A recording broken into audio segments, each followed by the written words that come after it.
My martial arts didn't just practice on their own. They were capable of sudden epiphanies. After a long night of hard work, my skills were full of energy. Their progress climbed steadily. The Gale Steps technique refused to be left behind, and with a sudden flash of inspiration, it broke through to the proficient realm. Meanwhile, the mighty bull's strength tempered my body all night without exhaustion. I woke up in my small, single apartment as the morning sun filtered in. The notification sounds in my head were constant, but I stayed calm. The initial panic had long since faded. I had improved again. I muttered the words to myself, feeling the surge of power flowing through my veins. My expression didn't change, but I lifted my hand and gave a slight push. A sudden gust of wind swirled through the room, making the ceiling lamp sway violently. I looked on with indifferent eyes. It wasn't that I was trying to act cool. It was just that this level of strength wasn't enough to be proud of yet. The world I had traveled to was strange. Beyond the advanced modern technology, there were countless martial arts. Through cultivation, humans could control supernatural powers. Even the elderly people sweeping the streets could probably lift a tripod. High-level warriors were even more terrifying, capable of splitting the moon, tearing the sky, or crossing galaxies like ancient gods. This was a high martial world where everyone practiced.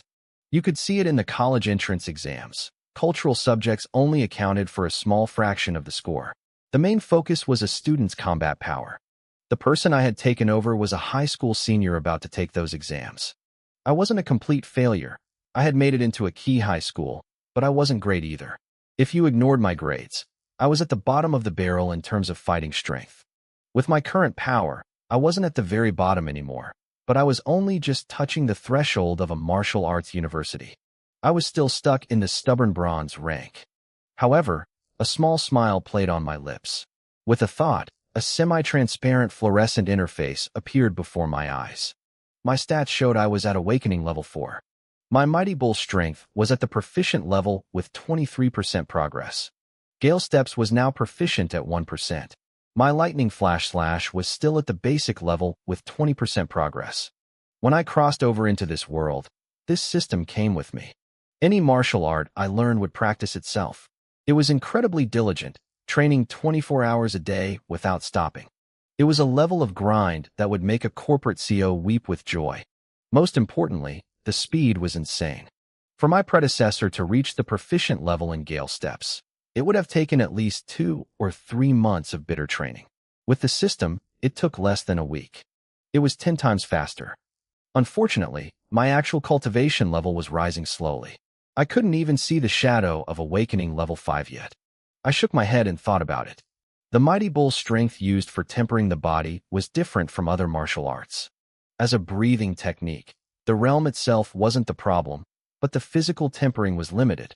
Breathing techniques require 2 things: the elevation of the technique itself and the physical quality of the practitioner. They were closely related.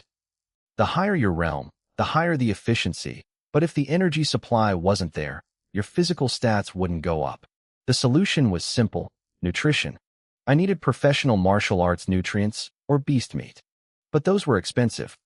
I was an orphan, and my only income was a government allowance of 1,500 yuan a month.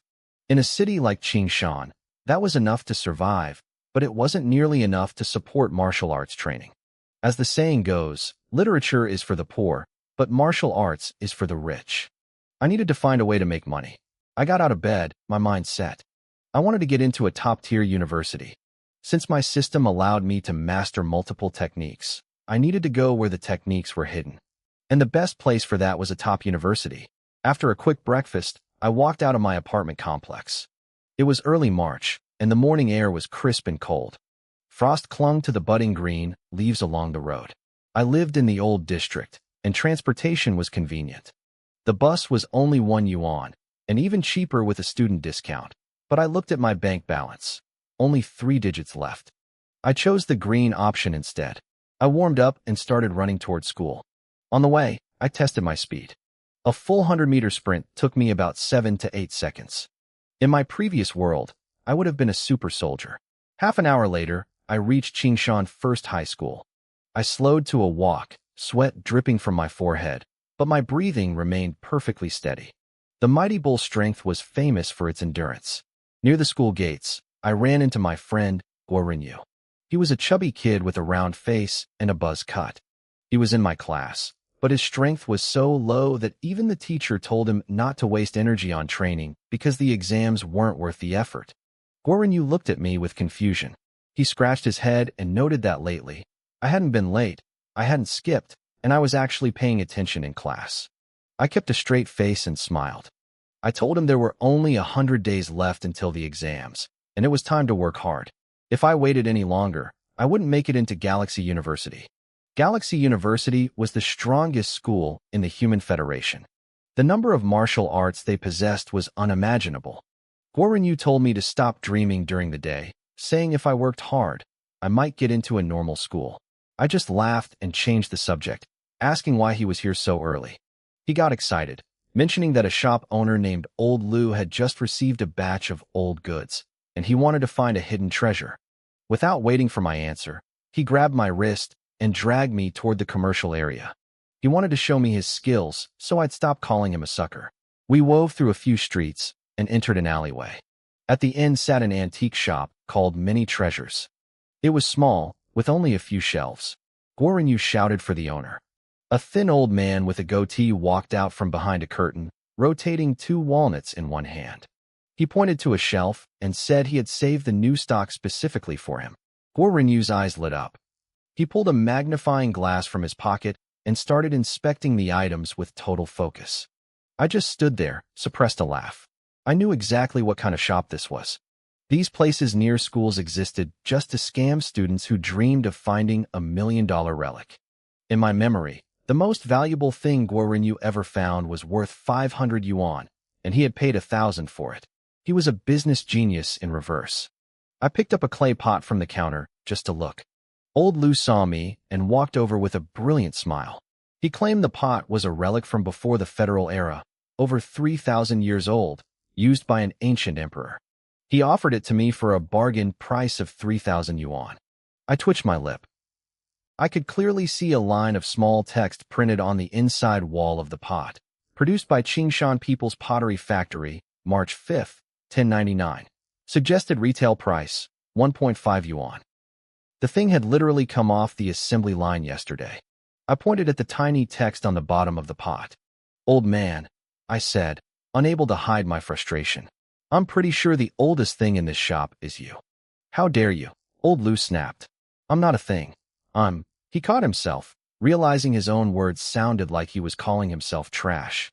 He glared at me, grumbled under his breath, and went back to ignoring me. I didn't care. I was staring at a translucent screen only I could see. Thunderbolt / Basic progress 20%. I narrowed my eyes. Out of the 3 martial arts I was practicing, Thunderbolt / was the slowest. Even with my body training itself automatically, it only gained about 4% progress a day. It wasn't that the skill was lazy. It was just high tier.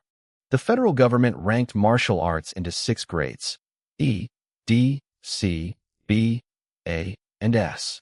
Each grade was a massive leap in power, but the difficulty spiked just as fast. Thunderbolt / was a B-rank skill. It was far more complex than my D-rank bull strength or my basic movement techniques. Still, because my skills practiced themselves 24/7, difficulty didn't scare me. Even at this slow pace, I'd hit the proficient realm by the end of the month. My heart sped up just thinking about it. Martial arts mastery also had 6 levels: basic, proficient, expert, subtle, master, and perfect. Once I hit proficient, my combat power would skyrocket. I'd finally be a middle-of-the-pack student at Qingshan High instead of a bottom-tier loser. I swear on my life, this blade belonged to a god general. Old Lu's voice boomed from across the shop. He was holding a rusted, broken saber, slapping his chest with total conviction. Look at these lightning patterns. That's proof it was bathed in the blood of a thunder beast. I looked over.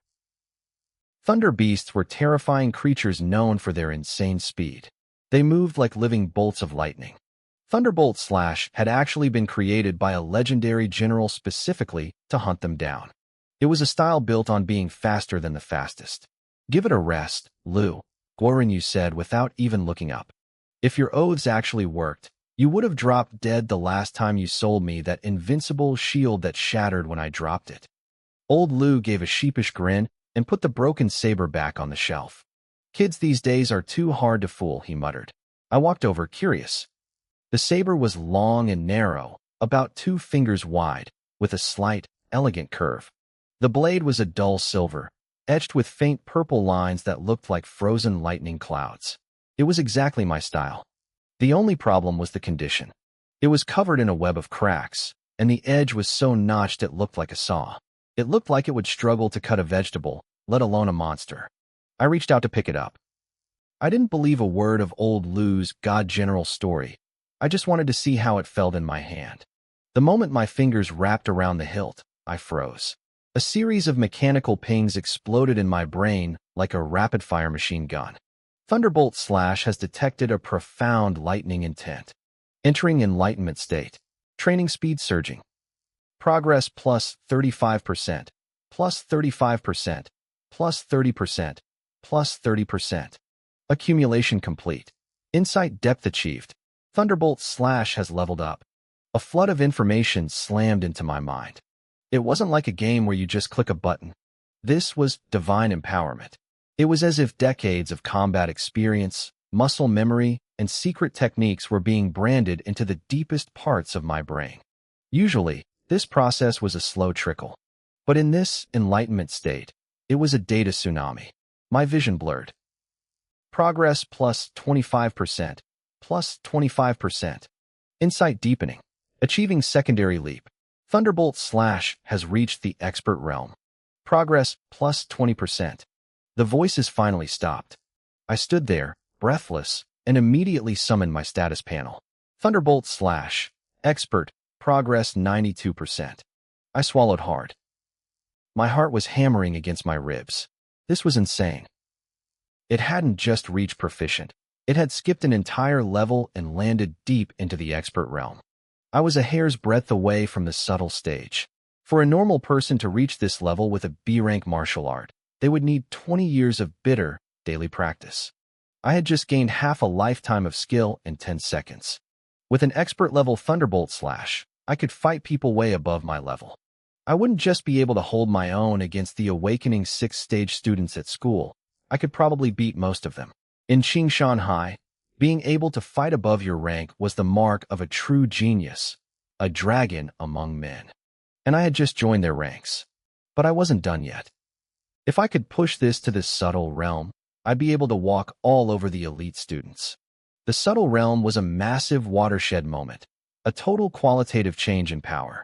Most people never reached it because it required raw talent and a deep understanding of the skill's essence, not just hard work. I took a few deep breaths to steady my shaking hands. I looked down at the broken saber again, staring until my eyes ached, but the enlightenment didn't trigger again. It seemed the lightning intent inside the blade had a limit. It could only push me this far. Still, old Lu had actually been telling the truth for once. This blade was something special. I had to have it. Old Lu, I said, casually swinging the broken piece of junk around like I didn't care. How much for this? Goran stopped what he was doing and stared at me. And you call me a sucker? My guy, your eyes must be broken. That's a piece of industrial scrap. I wouldn't take that if he paid me to carry it home. Fatty, you've been in this business for 5 minutes. You don't know anything. Old Lu barked at him. Then he turned to me with a predatory glint in his eyes. You have excellent taste. This is a divine weapon. It has slain countless thunder beasts. Since you're a student, I'll give you a deal. He held up a hand, splaying his fingers. 80,000 yuan. I raised an eyebrow. How about a discount? Let's just lop off the zeros and cut it in half. For 1,000. For 1,000. Old Lu wailed, looking like I'd stabbed him. That's less than what I paid for it. Fine, take it. Consider us friends. I shook my head. No, Old Lu. You misunderstood my math. What do you mean? He asked, confused. I didn't say 4,000, I said calmly. I said 4 yuan. Old Lu opened his mouth, but no sound came out. He just stood there in stunned silence. In all his years of scamming people, he had never met someone whose idea of lopping off the zeros meant removing every single one of them. Goran lost it, bursting into a loud, mocking laugh. Hey Lou, you gonna take that deal? Looks like you finally met your match. For Yuan could barely buy a bowl of plain noodles in the school cafeteria. I knew it wasn't enough to actually buy the blade. I was just sending old Lou a signal. I wanted him to know I wasn't some clueless kid he could bleed dry. If you really want it, give me 2,000, old Lou sighed, sounding defeated. At least let me make enough for a bus ride home. 2,000? You just cut off 2 zeros. I scoffed. Kid, give me that knife before I lose my mind. Old Lou barked. Who bargains like this? It's insulting. Is it? I asked innocently. I'm just a student. Shouldn't you be supporting the future hope of the Federation? Honestly, you should probably give it to me for free. And if it's not too much trouble, maybe throw in some cash for my trouble. You want me to pay you to take my stock? He stared at me, dumbfounded. Cash would be best, I continued. I know seniors struggle with mobile payments, but I don't mind a transfer if it's easier for you. After a heated round of back and forth pulling and pushing, we finally settled on a price. I paid him 235 yuan. The free talk was just a tactic, of course. I pulled out my phone and sent the money quickly. Even a broken weapon with a deep martial intent was worth far more than a few $100. I had just scored a massive bargain. More importantly, I realized I had found a potential gold mine. I could use my martial arts epiphany state to verify antiques. It had limits. The item had to be used by a warrior, contain intent, and match a technique I knew. But it was a start. Even if I couldn't get rich, the instant mastery of techniques was worth it. I decided to test my theory. I spent the next few minutes touching everything in the shop. I even tried to grab the 2 walnuts old Lou was rolling in his palm. Unfortunately, nothing happened. Either the rest of the shop was industrial junk, or none of it matched my current skills. I needed to learn more techniques. Since my skills practiced themselves automatically, the more I had, the stronger I'd get. Lin Yuan, it's time, Guoren said, checking his watch. The 100-day countdown ceremony for the college entrance exam starts this morning. We'll be dead if we're late. I nodded, gripped my rusty broken blade, and walked out with him. When we reached Class 15 at Qingshan No. 1 High School, the room was buzzing. Since there were no morning lessons, everyone was gossiping. Most of the guys were stealing glances toward the podium. Standing there was Su Yun, our class teacher. She was 27, a top-tier university grad, and stunning. She wore a crisp white shirt and a tight pencil skirt that highlighted every curve. With her black-rimmed glasses, she looked both professional and incredibly elegant. She was the dream girl of every male student, though few dared to even speak to her. I wasn't intimidated. I tossed my broken blade onto my desk and walked straight up to her. Absolutely not, Su Yun said, her eyes widening as soon as I made my request. She planted her hands on her hips, her arched brows knitting together. A few days ago, you just started a B-rank technique, the Flash Thunder Slash. Now you want another one? I won't allow it. Quality over quantity, Lin Yuan. I looked her dead in the eye, putting on my most sincere face. I swear just this one. After this, I won't bother you again. She looked away, clearly flustered by my intense gaze. What rank are you looking at? B-rank is fine, I said casually. B-rank techniques cost hundreds of thousands on the open market, but they were free at school, provided your teacher approved. Su Yun let out a cold, mocking laugh. Just B-rank? Why not A or S? Teacher Su, this is just a standard high school, I grinned. B-rank is the best we've got. The guys in the classroom were burning with jealousy. If looks could kill, I'd be at the top of the school's hit list for flirting with their goddess. Su Yun sighed, her anger softening into concern. Higher rank means more power, but the difficulty increases exponentially. If you were a freshman, I wouldn't stop you. But the exams are in 100 days. Mastering 1 B rank is hard enough. 2 is impossible. The path of martial arts is about facing challenges, I said with a confident smile. I could afford to be bold. My techniques did all the hard work for me. Confidence isn't the same as arrogance, a voice sneered from the front row. It was Manhwa, a guy with a face full of freckles. He didn't bother lowering his voice. 2 B-rank techniques in 100 days? What a clown. You're just desperate for attention. Guoren jumped to my defense. Shut it, Manhwa. At least Lin Yuan has the guts to try. Would you dare? It's pathetic, Manhwa countered with a cold smirk. He's a nobody who might not even get into college. He's just doing this for vanity, so he can brag to his coworkers at whatever factory he ends up in. Mahai stared at me with a mix of contempt and jealousy. He couldn't stand that an orphan like me was chatting so easily with Su-yun. If he gets in, will you give up your own exam score? Guoren challenged. Mahai stiffened. He didn't dare take that bet. My grades in the academic subjects were actually top tier. So what if he gets in? Mahai snapped, trying to save face. He'll end up at some bottom-tier school with insane fees. He's an orphan. No mom, no dad. Who's paying his tuition? He'll be a laborer regardless. Guoren slammed his hand on the desk, his face red with rage. You've gone too far. Am I wrong? Mahai stood up, his knuckles cracking. You dare slam a desk at me? You're looking for trouble. We'll settle this in the next practical combat class. Guoren flinched and took a step back. Mahai was at the 6th level of awakening. He could take both of us down with one hand. Sit down, Mahai. A smooth voice interrupted. We're all classmates. There's no need for this. A handsome student named Zhang Wenxi stood up, a polished, perfect smile on his face. The class monitor, Zhang Wenxi, stepped in. Mahai immediately wiped the sneer off his face and replaced it with a fawning smile. Zhang Wenxi gave a small, dignified nod and looked toward the podium. Ning Chuan, go back to your seat, he said calmly. His voice was smooth, but his words were sharp. Mahai's words might be harsh, but he's not entirely wrong. You shouldn't use martial arts as an excuse to constantly bother Ms. Su. She works hard enough managing this class. Just worry about yourself. I glanced at Zhang Wenxi and felt a wave of disgust. He and Mahai were two sides of the same coin. Mahai was loud and crude, while Zhang Wenxi was subtle and manipulative. Both of them just wanted to step on others to feel superior, especially in front of a beautiful woman. You. Zhang Wenxi's eyes turned cold when he saw my expression, but then he noticed Su-yun watching. His face instantly shifted into a look of helpless disappointment.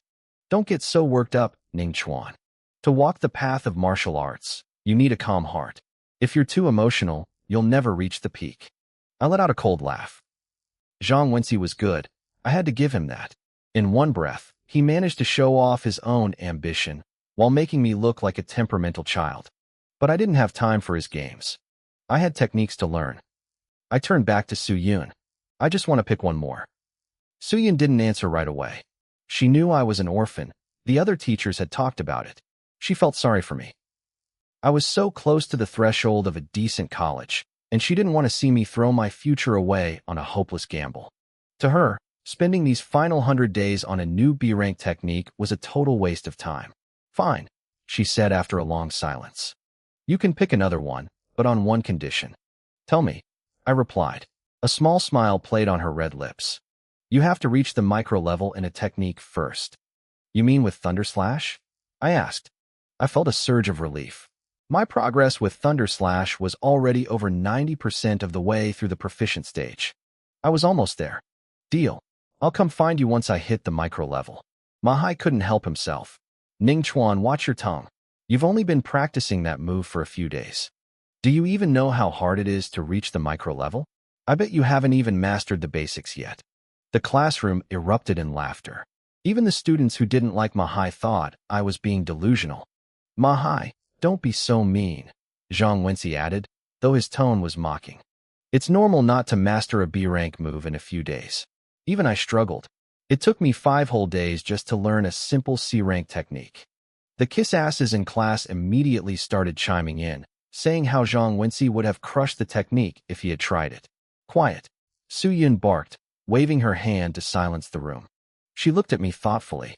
Look, I won't make it that hard. Thunder Slash is a B-rank move. It might be too much. If you can get any technique, even a rank 1 move, to the micro level, I'll let you pick another B-rank skill. She was trying to help me. She saw me as a level 4 Awakens student who was stuck. In her mind, focusing on a low-level move was the only way I could possibly stand a chance at a decent college. Only one B-rank move. I asked, testing the waters. Su-yun gave me a playful, challenging look. If you reach micro-level before the exams, you can ask for whatever you want. She clearly didn't think I could do it. The micro-level was a massive hurdle. Even for rank 1 techniques, Many geniuses spend a year reaching the peak of proficiency only to stay stuck there for a decade. I blinked. I just wanted more skills, but the way she said, "whatever you want," made the guys in the room go ballistic. Their eyes were practically shooting fire at me. "No problem. It's a deal," I said firmly. As I turned to walk back to my seat, I nearly jumped. Every guy in the room was staring at me like they wanted to skin me alive. Don't get the wrong idea," I muttered, heading back to my desk. "I just want to practice." Guorenyu leaned over and shoved his elbow into my ribs, grinning like a madman. "Nice move, man.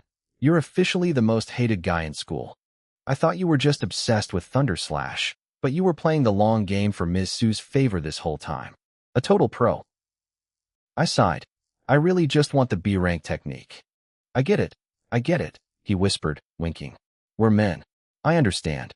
Keep it down." Mahai snapped, turning around with a dark scowl. Guorenyu waited for him to turn back before whispering, "Mahai is petty. He's going to be looking for a reason to jump us. We should lay low for a few days." "Don't worry," I smiled. "Give me a week."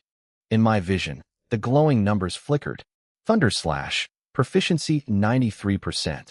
The next morning at 9 a.m., the sky was clear.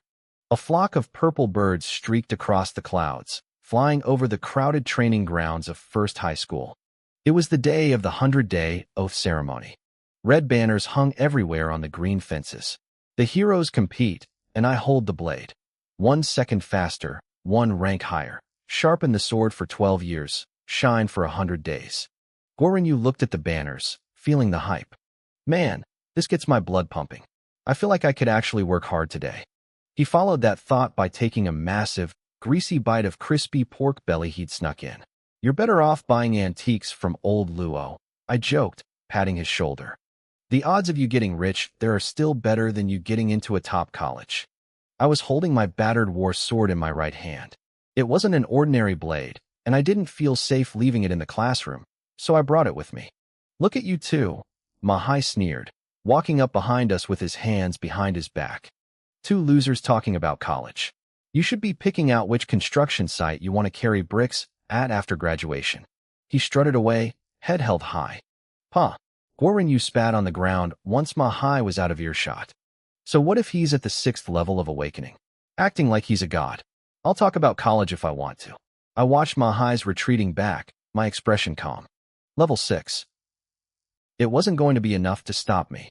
If I performed at my normal level, I could get into a key university. In this world, that was the baseline for respect. Based on past exams, a level 4 awakening might get you into a bottom-tier school. Level 5 meant a decent average college. Level 6 was the requirement for the prestigious key universities.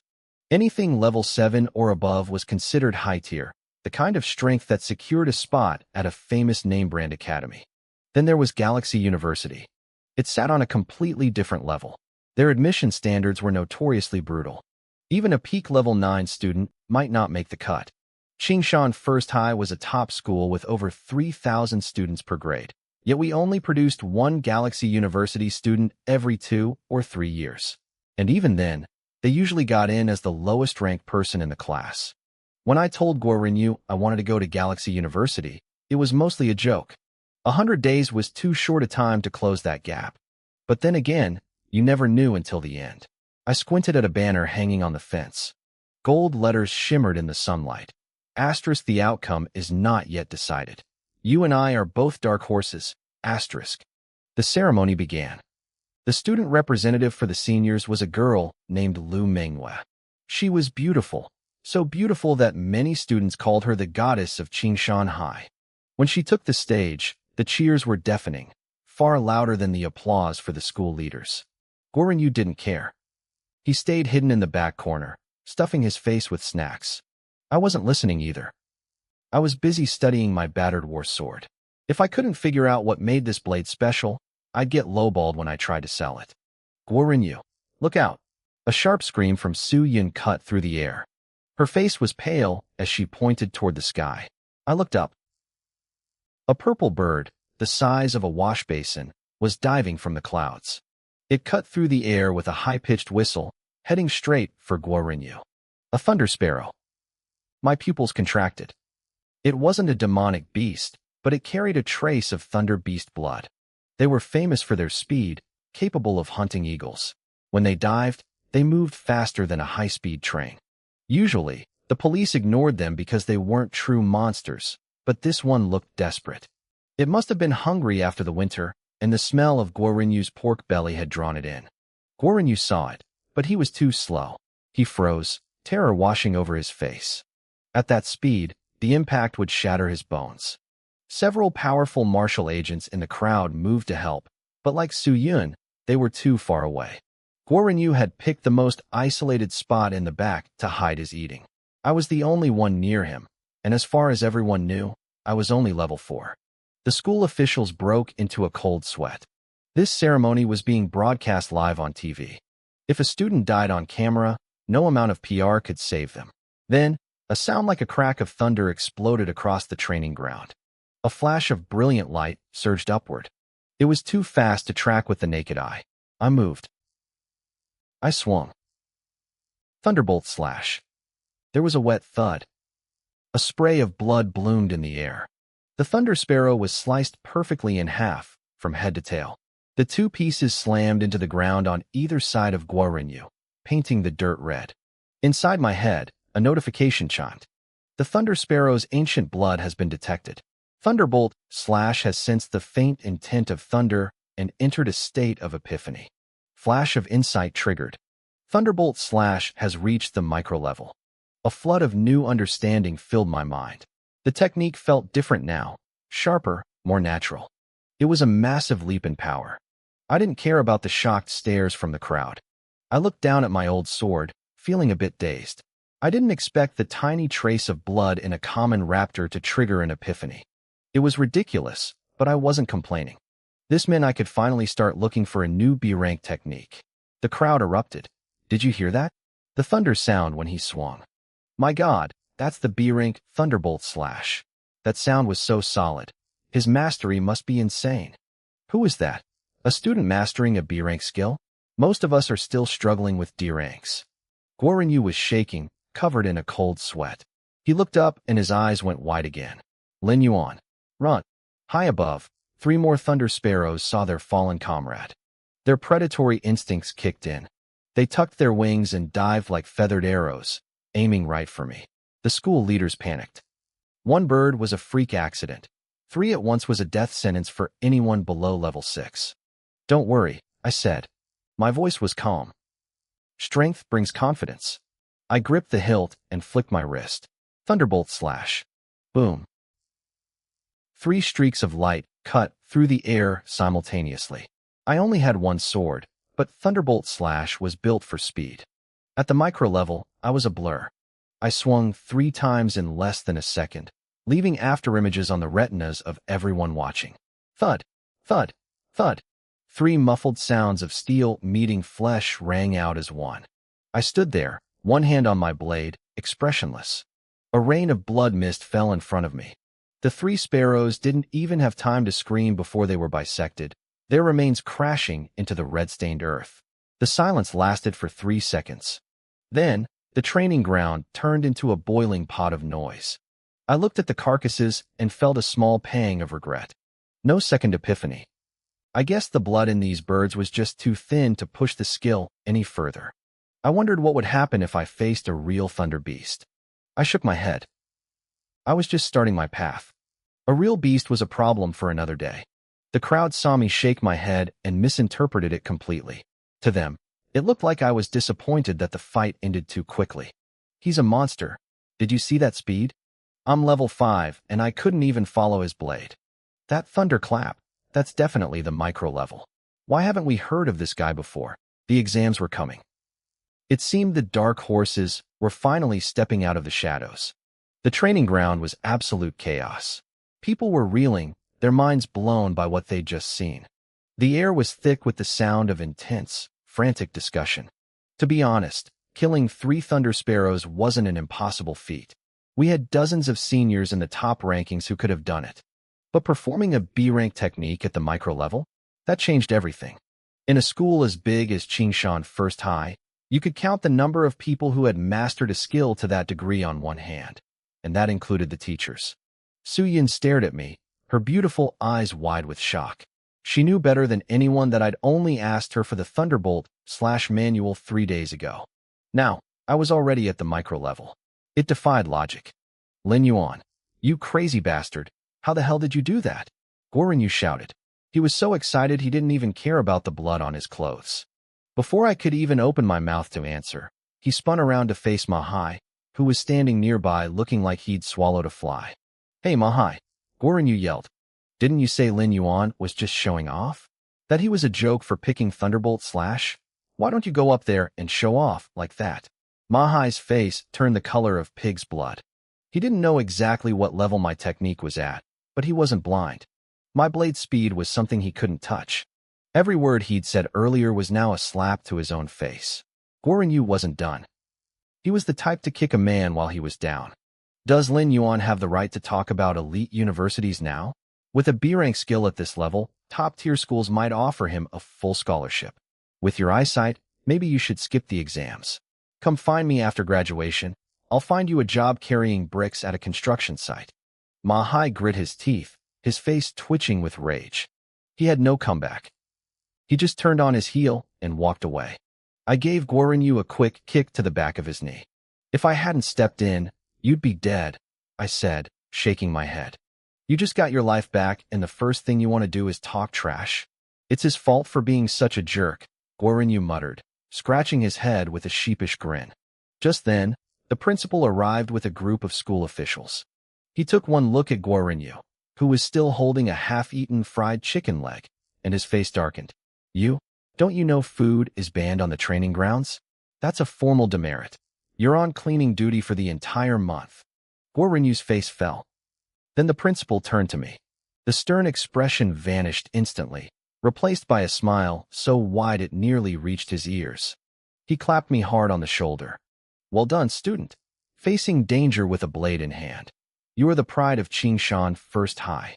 Don't worry, the school is always generous to those who show such bravery. I noticed a TV crew nearby pointing their cameras at us. The principal gave me a subtle look, and I caught his drift immediately. I straightened my back and put on my most righteous face. It's all thanks to the school's excellent teaching, I said loudly. It gave me the strength and the courage to risk myself for others. The principal beamed. I could tell he liked my style. He'd probably increase my reward after that performance. He ordered the staff to clear away the bird carcasses and continue the ceremony, but nobody was listening to the speeches anymore. Everyone was whispering about me. I didn't care about the attention. I was focused on my broken warblade. I'd noticed something strange. This blade was covered in cracks. It looked like it would shatter if I tried to cut a vegetable with it. Yet it had survived 4 high-speed kills without a scratch. I squinted. The blood was gone. I'd seen the blade get drenched in the sparrow's blood, but now it was clean. Even weirder, some of the cracks looked shallower.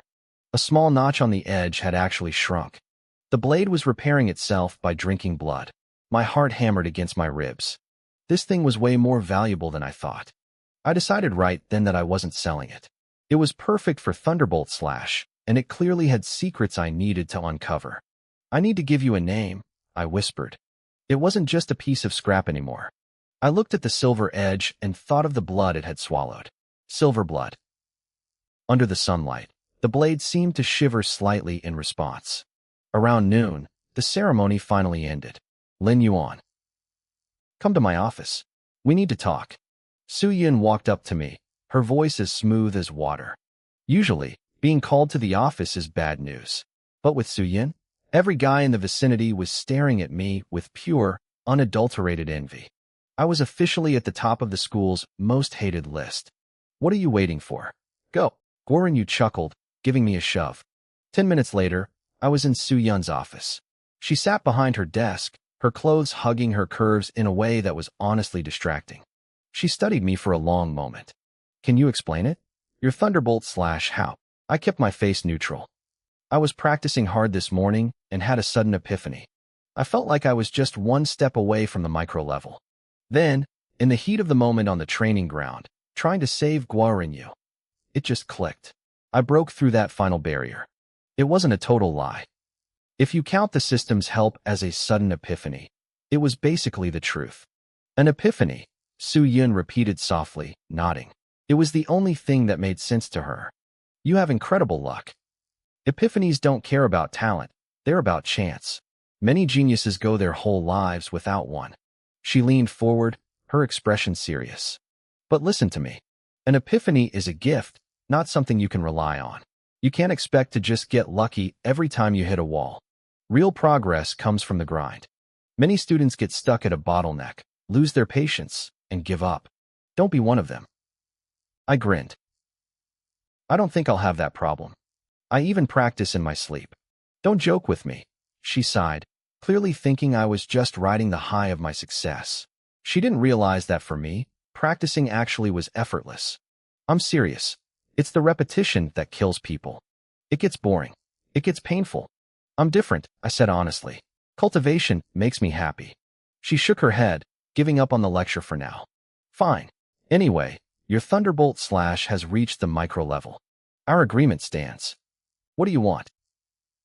I saw her tense up slightly. She looked nervous. I realized she was probably worried I'd asked for something inappropriate since I was a teenage boy, and she was, well, Su-Yun. I decided to put her out of her misery. I rubbed my hands together and gave her a sheepish smile. Well, it's about the techniques. She braced herself. I want to learn every single B-rank technique the school has, I said. Su-Yun blinked. She looked like she'd misheard me. What? I want to learn them all, I repeated, louder this time. Every B-rank manual in the library. Su-Yun let out a long breath, her shoulders relaxing. She looked relieved, though she still seemed to think I was crazy. Lin Yuan, I appreciate the ambition, but that's impossible. It's not that I don't want to help, but the school has rules. The rules were strict. Every student was limited to learning only 3 or 4 martial arts techniques. It wasn't just about the workload. The martial seals used to transmit these techniques had a limited number of uses. I searched my memories and confirmed it. Usually, 3 or 4 techniques were more than enough for any high schooler to master over 3 years. The original owner of this body hadn't even used his full quota, focusing almost entirely on the violent bull strength to build his foundation. Su-Yun tapped her chin, looking thoughtful. You chose a technique in your sophomore year, she reminded me. And a few days ago, you came to me for the Thunderbolt Slash. That leaves you with 2 slots left. Then I'll take 2 B-rank techniques, I said, feeling a bit disappointed. I really wanted them all, but I had to play by the rules for now. Su-Yun sighed. She looked reluctant, but not because she was stingy. She was worried about my future. In her mind, since I had already reached the micro level with the Thunderbolt Slash, I should be focusing on my breathing methods to increase my raw cultivation level. If I could break into the awakened realm before the entrance exams, I'd have a shot at a top-tier university. But she also seemed afraid that if she said no, I'd ask for something even more inappropriate. Fine, she muttered, giving in. 2 it is. But I'm going to the martial arts building with you. No problem, I replied. We left the office and walked across the campus. It was noon, so the martial arts building was mostly deserted. I'd been here once before, so I didn't waste time looking around. I headed straight for the top floor where the B-rank manuals were kept. The top floor was wide and empty. In the center stood a row of bulletproof glass display cases divided into over 30 compartments. Inside each one sat a square metal cube, slightly larger than a fist. Those were the martial seals. Some techniques couldn't be described with mere words. They carried a specific intent that could only be passed down through these seals. What kind of techniques are you looking for? Su-Yun asked. I thought about it for a moment. I can already fight above my level, but I'm fragile. I want a body-hardening technique to boost my defense. Su-Yun's eyes lit up. She nodded. Good choice. Body hardening is notoriously difficult to practice, but once you succeed, it benefits you for life. What about the second one? I rubbed my chin, weighing my options. I was torn. Part of me wanted a movement technique. I had the Gale steps, but that was a basic level 1 skill. A high-level movement technique paired with my micro-level Thunderbolt Slash would make me a nightmare on the battlefield. But another part of me wanted an unarmed combat style. I took a deep breath. I'll take an unarmed combat technique. The entrance exams changed every year. This year, there was a rumor they might focus on unarmed combat. To get the highest score, I couldn't have any glaring weaknesses. My priority was getting into a top school, maybe even Galaxy University. Once I was there, resources wouldn't be an issue. Besides, my Gale steps were leveling up fast enough to last me a while. Suyin actually smiled. She looked relieved. She had probably followed me here fearing I'd be blinded by my success, and picked 2 more saber techniques. 15 minutes later, I made my choice. First, the Eternal Slaughter Art. It was an unarmed style known for being vicious and unpredictable. The strikes came from impossible angles, making it nearly impossible to defend against. More importantly, the internal force it generated was devastating. Once mastered, it could shatter a target's bones with a single touch. Second, the Vajra body. This was a body-hardening technique with 9 levels. At full mastery, the body became so tough that bullets would bounce off. I chose it for another reason, too. It was actually an incomplete manual. If it were whole, it would have 18 levels and be ranked as an S-class technique. If I ever found the rest, the potential was limitless. Suyun's lip twitched as she stared at my choices. Are you serious? She looked like she regretted being happy earlier. The Vajra body and the Eternal Slaughter Art are powerful, yes, but their difficulty is insane. These are the absolute peak of B rank. They are harder to learn than most A-rank techniques. She tried to soften her tone, playing the mentor. Don't just chase raw power, Lin Yuan. Think about the big picture.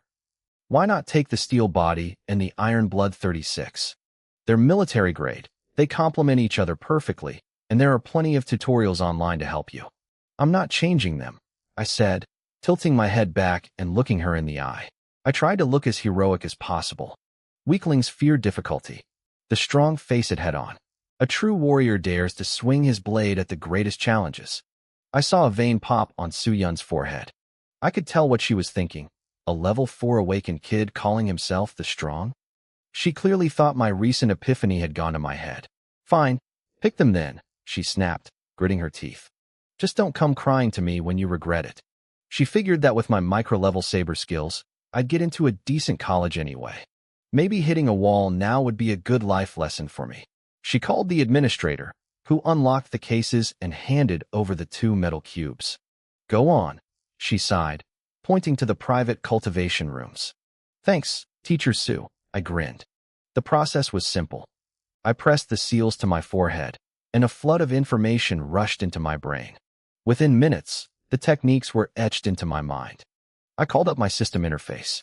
Level, Awaken level 4, Violent Bull Strength, Proficient, 25%, Gale Steps, Competent, 7%, Thunderbolt Slash, Micro, 3%, Eternal Slaughter Art, Basic, 0%, Vajra Body, Level 1, 0%.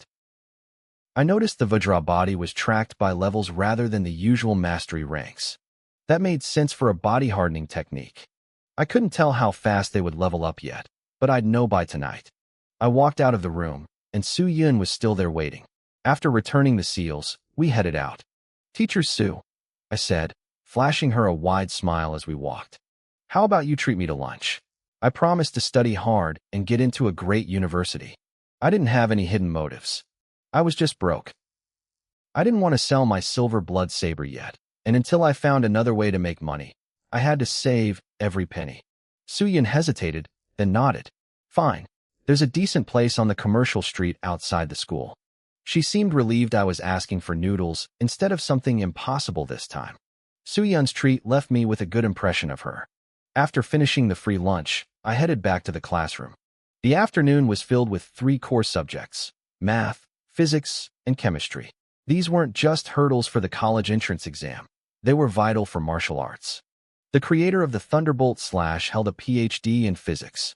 He once famously said that without aerodynamics, the Thunderbolt Slash wouldn't even be faster than a Thunder Beast. Even the nuclear explosion god Fist, one of the Federation's strongest techniques, required a deep understanding of nuclear fusion and fission. You couldn't even start learning it without the science. Mastery of these subjects didn't make you a powerhouse, but it was the foundation needed to reach the peak. Luckily, my predecessor was a good student. I didn't find the lessons difficult. When the bell rang for a break, I stretched my neck and looked around. The entire class was pointing at me, whispering in small groups. I was used to it by now. After killing those thunder sparrows at the training ground, I had become famous. A level 4 awakened with a high-level B-rank technique was a rare sight. Manhwa didn't like the attention I was getting. He let out a cold snort to the students around him. "You're overestimating him," he sneered. "Thunder sparrows aren't that hard to kill. They aren't high-level beasts. They're stupid. As long as you calculate the timing of the dive, you can kill them without any special techniques." Manhwa walked over to my desk and looked down at me like he was conducting an interrogation. "Am I right, Lin Yuan? What's the mastery level of your Thunderbolt slash? Is it even at the proficient rank?" I looked up at him and tilted my head. "Why the change of heart? Didn't you say earlier that I hadn't even reached the basic level?" Manhwa's face stiffened. "Don't talk nonsense. Just answer the question." "If you want to know so badly," I said, my eyes turning cold, "why don't you feel it for yourself? Martial arts is about a clear mind and swift action. If you can fight, don't waste words." My hand blurred as I gripped the silver blood saber and stood up in one motion. A sound like a clap of thunder erupted from my body. I unleashed the Thunderbolt slash right there in the classroom. A flash of light illuminated the room, followed by the roar of the strike. Manhwa didn't expect me to actually attack. He blinked, and by the time he realized what happened, my blade was pressed firmly against his throat. The cold metal sent a shiver through his skin. "So," I grinned at him, baring my teeth, "what level do you think I am now?" Manhwa turned pale. Then, his fear turned into a frantic rage. "You're looking for death." He raised his foot to kick me, but he froze halfway. I pressed the blade deeper into his neck. He could feel the edge cutting in. My smile told him everything he needed to know. If he moved, I would open his throat. You're attacking me in private?" Manhwa swallowed hard, his voice shaking. "You want to get expelled?" He was trying to act tough for the crowd, but everyone could see he was folding. In a student conflict, only the loser starts quoting the school rules. The students were stunned. Manhwa was in the top 10 of our class and a close friend of the class monitor, Zhang Wenxi. He was usually the bully, not the victim. "Lin Yuan, put that sword away." Our physics teacher, Mr. Wang, shouted from the podium as he packed his books. "I know your Thunderbolt slash has reached the micro level, but this is dangerous. One slip with a technique that powerful, and we'd have a tragedy on our hands." "Sorry, Mr. Wang," I said smoothly. I spun the silver blood saber and sheathed it. Manhwa was just curious about my mastery level. I wanted him to experience it firsthand. Manhwa stood there, his face shifting between pale and beet red. He had become a laughingstock. A B-rank technique at the micro level meant I could fight people 2 levels above me. No wonder I didn't give him any face. The classroom buzzed. People realized that with this kind of lethality, I was no longer just a struggling student. I had a real shot at a top-tier university. Zhang Wenxi's expression darkened. He liked being the center of attention, and he hated that I was stealing his spotlight, especially after I had rejected his invitation earlier. He stood up and walked over, flashing a practiced, diplomatic smile. "A prestigious university is still a long shot," Zhang Wenxi said to the room. "I'm not looking down on Lin Yuan. His attack power is undeniable. But the entrance exam isn't a duel. It tests comprehensive ability. Being a level 4 with level 6 combat power only gets you into an average college." He paused, enjoying the silence.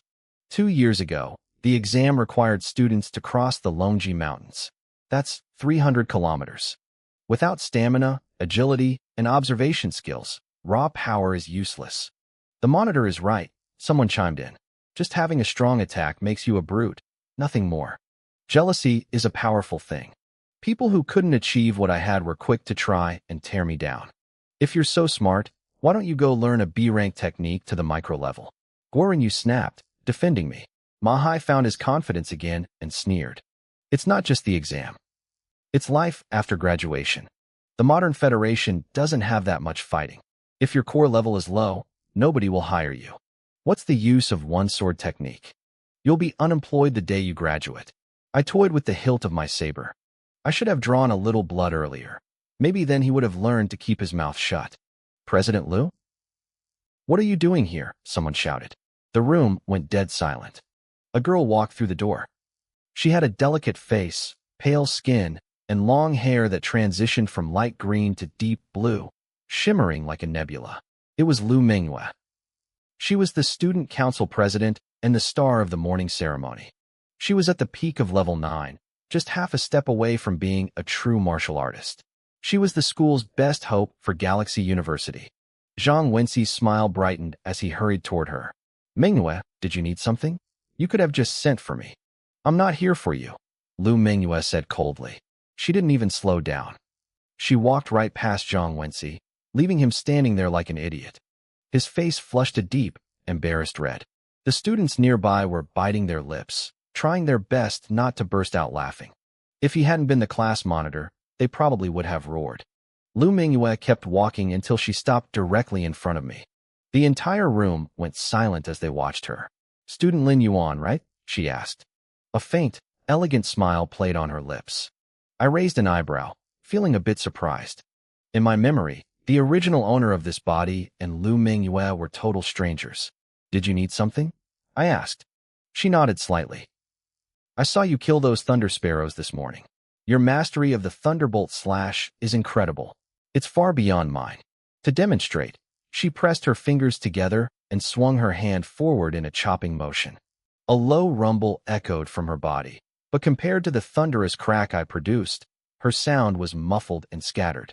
It didn't sound like real lightning at all. My thunderbolt slash has been stuck below the proficient level for a long time, she admitted. I'd like to ask you to guide my training. She paused, then added, as for the fee, I can pay you 1,000 yuan per hour. Does that work for you? The classroom exploded into whispers. Lu Mingyue, the girl at the top of the school's food chain, was asking me for help and offering that kind of money? In Qingshan City, the average monthly salary was barely 4,000 yuan. She was offering a quarter of that for a single hour of work. But I didn't answer immediately. I just stood there. What are you waiting for? Guoren Yu hissed next to me, sounding desperate. I wasn't being greedy, I was worried. The truth was, my micro-level mastery came from my system. The skill had literally trained itself. I had the insights and the muscle memory, but I didn't actually know the difficulties of learning it the normal way. I didn't want to scam her, mostly because I didn't dare to. Her family owned the Jidao Martial Arts Hall, the biggest one in the city. If I tried to fake it and got caught, I wouldn't just lose the money. I'd probably get a beating. But 3,000 yuan? I couldn't let that go. As I frowned in thought, Lu Mingyue must have misread my hesitation. Student Lin, she said, dipping her head slightly. That was my mistake. 1,000 is the standard rate at my family's gym. But since the Thunderbolt Slash is one of the hardest B-rank techniques, the fee should be higher. I didn't mean to insult you. Let's try 3,000 per hour. Is that acceptable? I blinked. Well, that was an unexpected bonus. I'll take the job, I said firmly. Even if I turned out to be a terrible teacher, I figured I could at least get through the first hour and pocket the cash. 3,000 yuan was nearly 2 months' worth of my government pension. With the exams coming up, I needed every resource I could get. Good. Time is short, Lu Mingyue said, her tone businesslike. We'll start today. I'll wait for you at the school gate after class. She turned and left the room. The other students stared at me with a mix of envy and pure shame. Just minutes ago, they were mocking me, saying my technique was useless for my career. Now, I had a high-paying job before the sun had even set. Guoren Yu laughed loudly, making sure everyone heard him. 3,000 an hour. That's over 100,000 a month. Even professional martial artists don't make that much in this city. He looked over at Ma Hai and grinned. What was that you said? Low core level means unemployment? Looks like someone's eating their words. Ma Hai's face turned purple. He didn't say a word, just lowered his head and slunk out of the classroom like a beaten dog. Nearby, Zhang Wenxi's expression was just as dark. He stared at the door where Lu Mingyue had disappeared, his eyes filled with something cold and calculating. At 5 o'clock, the school bell rang. The evening sun draped the city in a soft, orange glow. I walked out of the gates, checking my phone for the location of the martial arts hall, when a bright red sports car pulled up beside me. The window rolled down, revealing Lu Mingyue's pale, sharp features. Get in, Lin Yuan. It'll be faster if I drive. I glanced at the logo on the hood. An Ing sports car. Even the base model cost at least 5 million yuan. My 3,000 yuan fee was probably pocket change to her. Thanks, I said, hopping into the passenger seat. The car roared to life as she merged into traffic. "We're going to the Jidao Martial Arts Hall," she said, her eyes on the road. "The facilities there are better for training. I'll have a driver take you home afterward." "I appreciate it," I replied. For the rest of the ride, I stayed quiet, racking my brain for a way to actually teach her. If I could keep this job until the exams, I could afford enough resources to skyrocket my power. I might even have a shot at a top 10 university. But I had to deliver results first. 10 minutes later, she drifted the car into a perfect stop in front of a massive building. It was only 3 stories tall, but it covered as much ground as our school's entire training field. A man in a black suit ran over immediately. "Miss," he said, bowing. "Prepare a private training room," she said, tossing him the keys without looking. I followed her inside. The lobby was bright and chaotic, filled with over 1,000 students in training uniforms. There were little kids and teenagers my age, all sweating through their drills. Most families in the city sent their kids to halls like this because school teachers had too many students to give everyone personal attention. We took the elevator to the 2nd floor and entered a soundproof room. It was deathly quiet. "So, Student Lin," she said, turning to face me. "How should we begin?" I cleared my throat. I needed to manage her expectations. "I haven't been practicing the Thunderbolt slash for very long," I told her. My breakthrough to the micro level was mostly due to a sudden moment of enlightenment. "I'll do my best, but I might not be the most traditional teacher." I gave her a reason to explain away my skill, and she took it. "Don't be so formal," Lu Mingyue said, stretching her body slightly with a faint smile. "Just call me by my name. Don't be nervous. With your micro-level mastery of the Thunderbolt slash, guiding me shouldn't be hard at all. I'll perform the technique, and you just point out my flaws." I breathed a massive sigh of relief. This was much simpler than I had imagined. I had been worried she'd expect me to explain how to break through a bottleneck, something I had no clue how to put into words. In reality, bottlenecks are mysterious. They require a practitioner's own sudden realization, not a lecture. The job was mine. 3,000 credits an hour. I couldn't hide the slight curve of my lips. With this money, my cultivation speed was about to explode. The top 10 universities in the Federation didn't feel like a distant dream anymore. They felt like a destination. As I was mentally debating which elite school to pick, Lu Mingyue walked to a weapon rack. She picked up a long, unsharpened combat blade and pointed it straight at me. "One more thing," she added. "You're also going to be my sparring partner. We'll fight using only the Thunderbolt slash. Real combat is the best way to deepen my understanding." My face twitched. I had no intention of trying to look tough in front of a beautiful girl when the stakes were this high. "I'm only at Awakening level 4, I said bluntly. It wasn't that I was a coward. She was at the peak of Awakening level 9. Even with my perfect level technique, the raw gap in physical power was too massive to bridge. She could crush me with pure strength alone. "My fault. I didn't clarify," she said, her lips pulling into an apologetic smile. "I'll suppress my strength. I'll keep my speed and power at the same level as yours." She paused, looking me over. "What breathing technique do you use?" "Earth rank, the Mighty Bull strength," I replied, shrugging. I knew why she asked. Different breathing techniques tempered the body differently. The higher the grade, the better the boost to strength, speed, and senses. But high-grade techniques were a double-edged sword. They consumed massive amounts of energy. Without enough resources and food to back them up, they actually slowed you down. That was why I hadn't switched to a higher level one yet. My current diet couldn't support it. "Let's begin then," Lu Mingyue said. She took a deep breath, her expression turning solemn. She raised her blade, and with a sudden crack of thunder from her movements, she swung. She kept it slow so I could track the motion. "Your wrist angle is wrong," I said after a moment of thought. "It's too high. That gives you more power, sure, but the Thunderbolt slash is about pure speed. Speed is the foundation." "I'll try again," she said, swinging once more. "Still not right. It looks too forced. This style doesn't have fixed moves. The core is the simultaneous exertion of multiple muscle groups across your whole body." Under my guidance, she practiced over and over. An hour slipped by before we knew it. "Let's stop the drills there," she said, taking a towel from a nearby waiter to wipe the sweat from her forehead. "Now we spar." "Fine," I said. I grabbed a training blade from the rack. Ever since I had killed those thunder sparrows this morning, my mindset had changed. I wasn't afraid of a fight anymore. We stood in the center of the room, facing off. "Start," she barked. She lunged, her foot sinking deep into the thick floor mats. In 2 steps, she was on me. A boom echoed from her body as she slashed, the blade whistling through the air. I narrowed my eyes and gripped my hilt.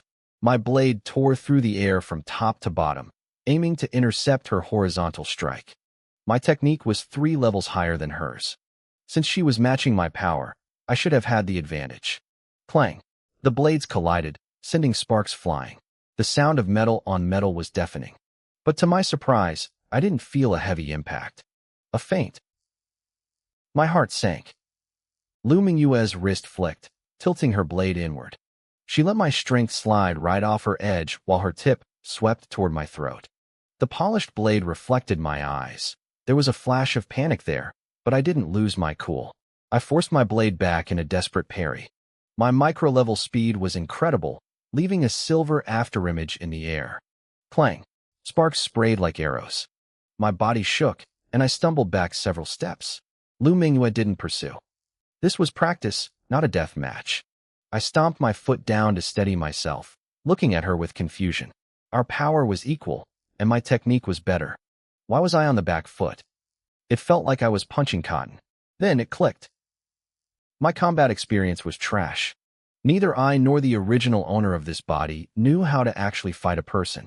Killing birds was just a matter of overwhelming stats. Fighting someone like Lu Mingyue, who had likely been trained since she could walk, was a different world. But that was okay. Combat is just another skill. With practice, I'd learn when to strike, when to defend, and when to dodge. I stepped forward again, my movements fast as wind. We clashed. If she was using me to polish her technique, I would use her to fix my lack of experience. For the next 30 minutes, the room was filled with the constant bang bang bang of clashing steel. Sparks erupted like festive fireworks. Finally, I called it. It wasn't that I didn't want the money. I'd stay all night if I could, but my body was done. The high-intensity sparring had drained my stamina completely. I had to lean on my sword just to stay upright. "This is working," Lu Mingyue said, a satisfied smile on her face. "I can feel the bottleneck loosening. Let's do this every day until I reach the mastery level." She was at the peak of the 9th level, so she wasn't even winded. I just nodded, too tired to speak. She glanced at the clock. "Almost 2 hours. Your skill is even higher than I thought, so we'll call it a full 2 hours." "Thanks," I rasped. "Can I be paid daily?" I needed that cash for resources immediately. "Of course," she said. "I was planning on settling up every day anyway." Lu Mingyue smiled and glanced sideways at the middle-aged man standing behind her. She asked Uncle Yang to go grab 6,000 credits in cash. He nodded and left quickly. I waited, my muscles still twitching from the exertion. A short while later, I was sitting in the back of a black sedan. Uncle Yang was driving. I didn't want him dropping me off right at my doorstep in the old district. It was a lonely, remote area with few residents, and I preferred to keep my private life private. I asked him to drop me at the large shopping plaza nearby instead. It was the only place to get supplies, even if the rent in my neighborhood was dirt cheap at $400 a month. The car pulled over. I thanked Uncle Yang, stepped out, and headed straight into the plaza. I didn't wander. I went directly to the counter selling monster meat.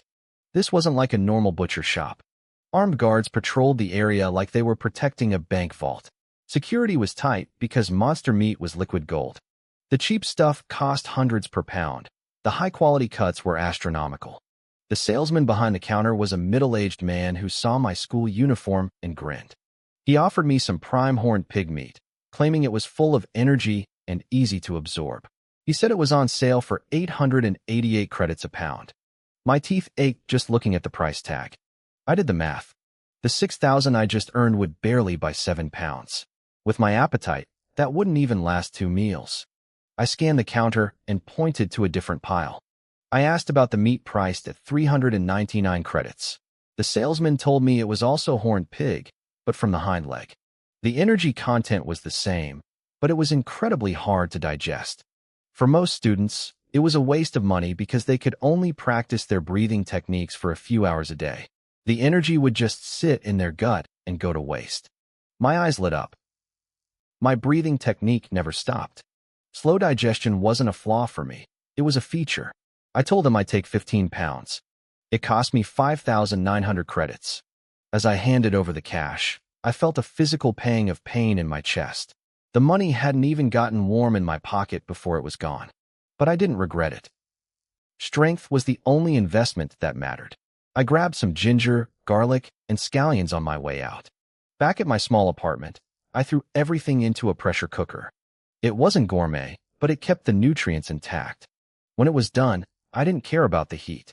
I tore into the meat like a starving animal. After a full afternoon of fighting Manhwa, I was hollowed out. A few bites in, the mechanical voice echoed in my head. My savage bull strength felt the surge of energy. My cultivation speed jumped by over 300%. I grinned. At this rate, I'd hit the 5th level of awakening in no time. After dinner, I pulled up my system interface to check my progress on the new skills. 1,000-year slaughter, basic, 2%. Vajra body, level 1, 1%. I frowned. It had been nearly 10 hours since I started. The slaughter technique was moving at a decent pace, about 5 or 6% a day. That made sense, but the Vajra body was crawling. It was slower than a B-rank offensive skill, which didn't add up. Physical tempering techniques like the Vajra body usually required external help, medicinal baths, or specialized resources to speed up the hardening of the body. Pure energy from meat wasn't enough. I grabbed my phone and searched for the medicinal ingredients needed for the Vajra body. My face twitched. The prices were insane. They were sold by the gram, like gold. The money I made from Manhwa could barely cover my food. I needed a new way to make bank if I wanted to level up my defense. The next morning at 8, I walked toward the training grounds at school. It was time for combat class. Our class teacher, Su-Yun, stood before us. She didn't waste time with lectures. She told us to pair up and start sparring. Guorenyu walked toward me with a smirk, ready for our usual routine of slacking off. But a tall figure stepped in his way. It was Manhwa. He looked at me with a cold sneer. He told me he needed a sparring partner for the upcoming exams. He noticed I didn't have my blade. In combat class, weapons were banned for safety anyway. He barked that he was doing me a favor by challenging me. He said if I refused, I was ungrateful and owed him a public apology. The other students stopped to watch, curious to see if I'd back down. I stretched my neck and told him to bring it. I wasn't doing it for pride. Sparring with Manhwa was restricted because I had to focus on her needs. With Manhwa, I could go all out. He was 2 levels higher than me, which meant the pressure would be intense. That was exactly what I needed to sharpen my skills. Manhwa mocked my courage, telling me that having a hard spine without the strength to back it up was a mistake. He lunged, covering 10 meters in a single stride, his hand whistling through the air toward my face. Manhwa's right arm snapped straight, stiff as an iron axe. He swung it toward my face with a heavy, whistling force. It was the battle axe chop, a brutal, unarmed technique built for raw power. He was fast. My eyes narrowed as I felt the wind from his strike. His speed was terrifying, proving his cultivation level was no joke. But I didn't panic. I crossed my arms in front of my face, bracing for the impact. The collision sounded like a dull thud. A massive wave of force slammed into me, too heavy to stop cold. I had to retreat, backpedaling frantically to bleed off the momentum. My heels dug deep into the training ground, tearing up chunks of grass with every step. I stumbled back 7 or 8 paces before I finally regained my balance. My sleeves were shredded. The skin on my forearms immediately turned a deep, angry red, swelling up from the impact. Then, a familiar notification flashed in my mind. Your body has sustained damage. The diamond body technique feels guilty for its failure and is now training at maximum capacity. Progress speed is skyrocketing.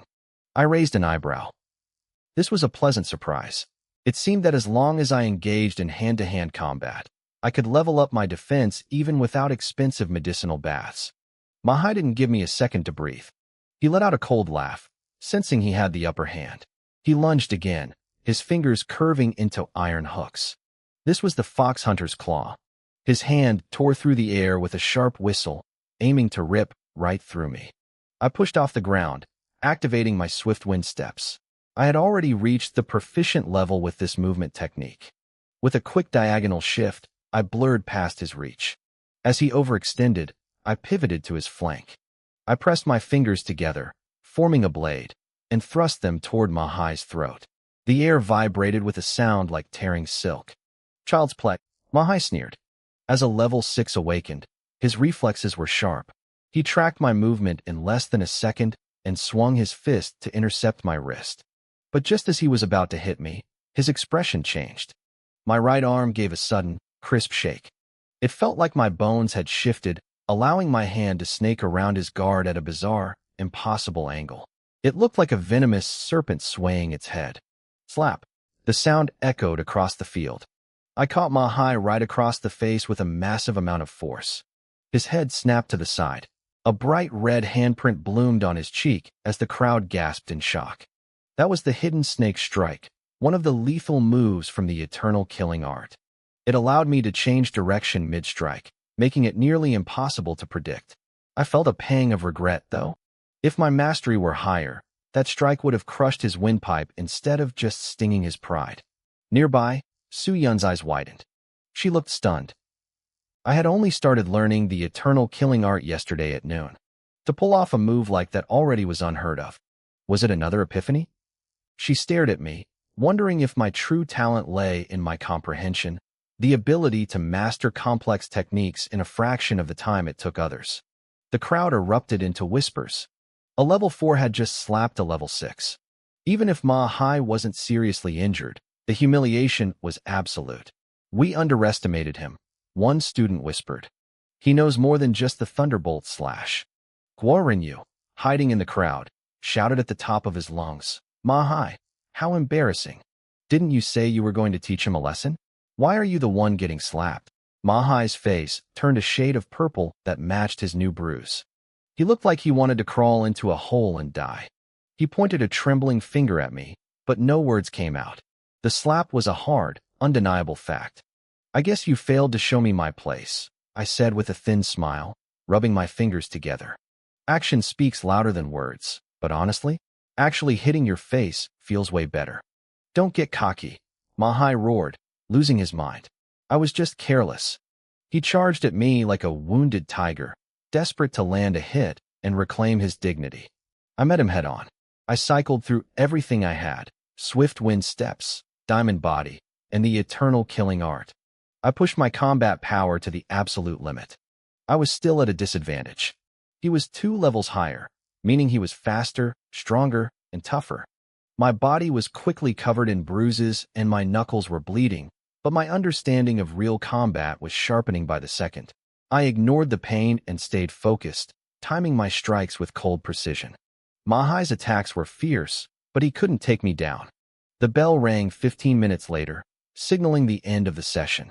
The crowd stood in stunned silence as we finally pulled apart. We were still at a stalemate. You're a lunatic, Mahai spat, wiping blood from his mouth. He had been winning on paper, but I had forced him into a war of attrition, trading blow for blow. He didn't realize that while his hits hurt me more, I was happy to take the damage to level up. I was gasping for air, my body a map of purple welts and swelling. But I was grinning. I looked at my internal interface. Diamond body level 1, progress 5%. That one fight had boosted my progress by 3%, more than a whole day of solo training. Mahai stepped closer, his voice low and threatening. You better quit that job as Luming's sparring partner. Someone like her is out of your league. If you don't, I'll beat you every single day. He glared at me. Even without combat class, I'll find a reason to jump you. The school won't stop me. Try me. I blinked. A beating every day? From a high-level sparring partner for free? I almost laughed out loud at my good luck. I'm out of her league. I mocked, looking him up and down. And you think you're in it? My dad is a multi-millionaire, Mahai hissed, leaning into my ear with a cold, arrogant sneer. We own 7 properties. What do you have, orphan? This beating is a greeting from Brother Zhang, Mahai sneered, his voice dripping with arrogance. You'd better be smart. Otherwise, your end will be worse than you can imagine. Brother Zhang. I repeated, narrowing my eyes. You mean Zhang Wenxi? As long as you know, Mahai said. He seemed to enjoy the drama, striking a cold pose before turning on his heel and marching away. I watched him go, my mind racing. Was this about Lu Mingyue or something else? I glanced over at Zhang Wenxi, who was standing not far away. I rubbed my chin but didn't move to confront him. Zhang Wenxi had reached the 7th stage of awakening. He was a high-level practitioner. Even if I used my silver blood warblade, I wouldn't be his match yet. I'd settle this debt later. Lin Yuan, are you okay? Should I take you to the school clinic? Guo Rinyu rushed over, his face pale with worry. I shrugged and gave him a painful smile. It's a small problem. It looks bad, but it's mostly surface stuff. A little medicinal oil and a few days of rest, and I'll be fine. The nearby students overheard me and looked over with newfound respect.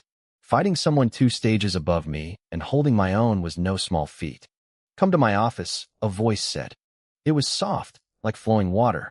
Suyun appeared at my side. Instantly, the admiration from the male students vanished, replaced by burning jealousy. For a moment, they forgot I was the school's top target. They just wanted to be in my shoes.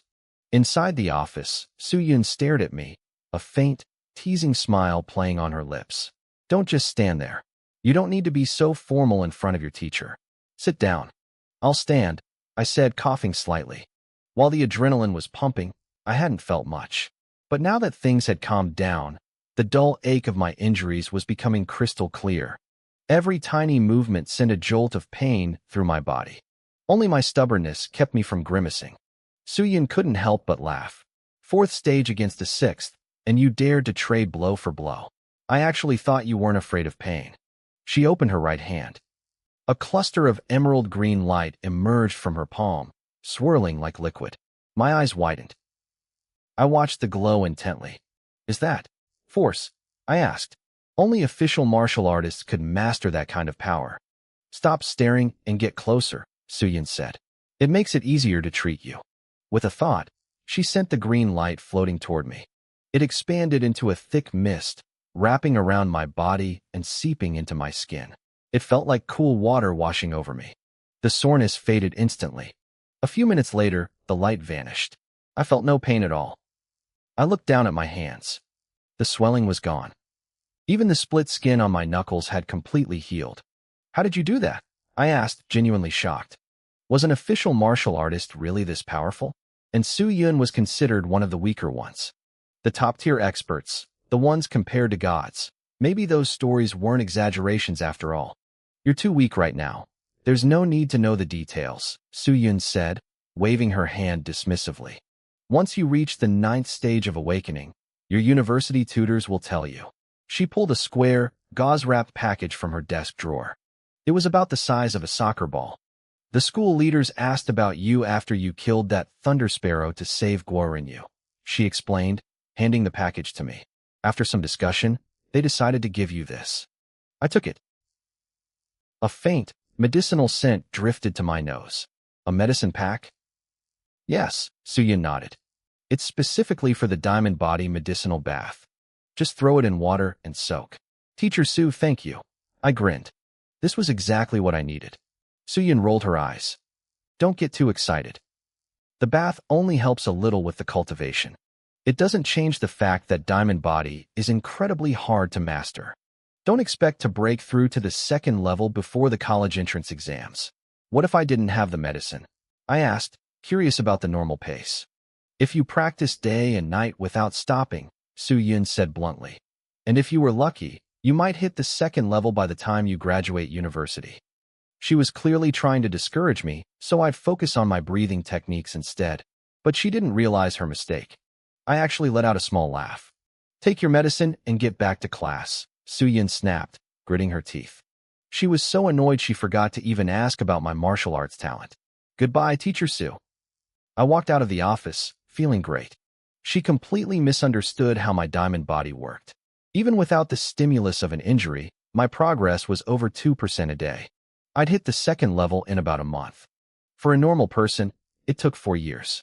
When I got back to the classroom, everyone stared. Guo Rinyu circled me, looking confused. Where are your injuries? Teacher Su used her force to heal me, I said casually. I heard the sound of hearts breaking all over the room. Healing someone with force wasn't easy, especially with as many bruises as I had.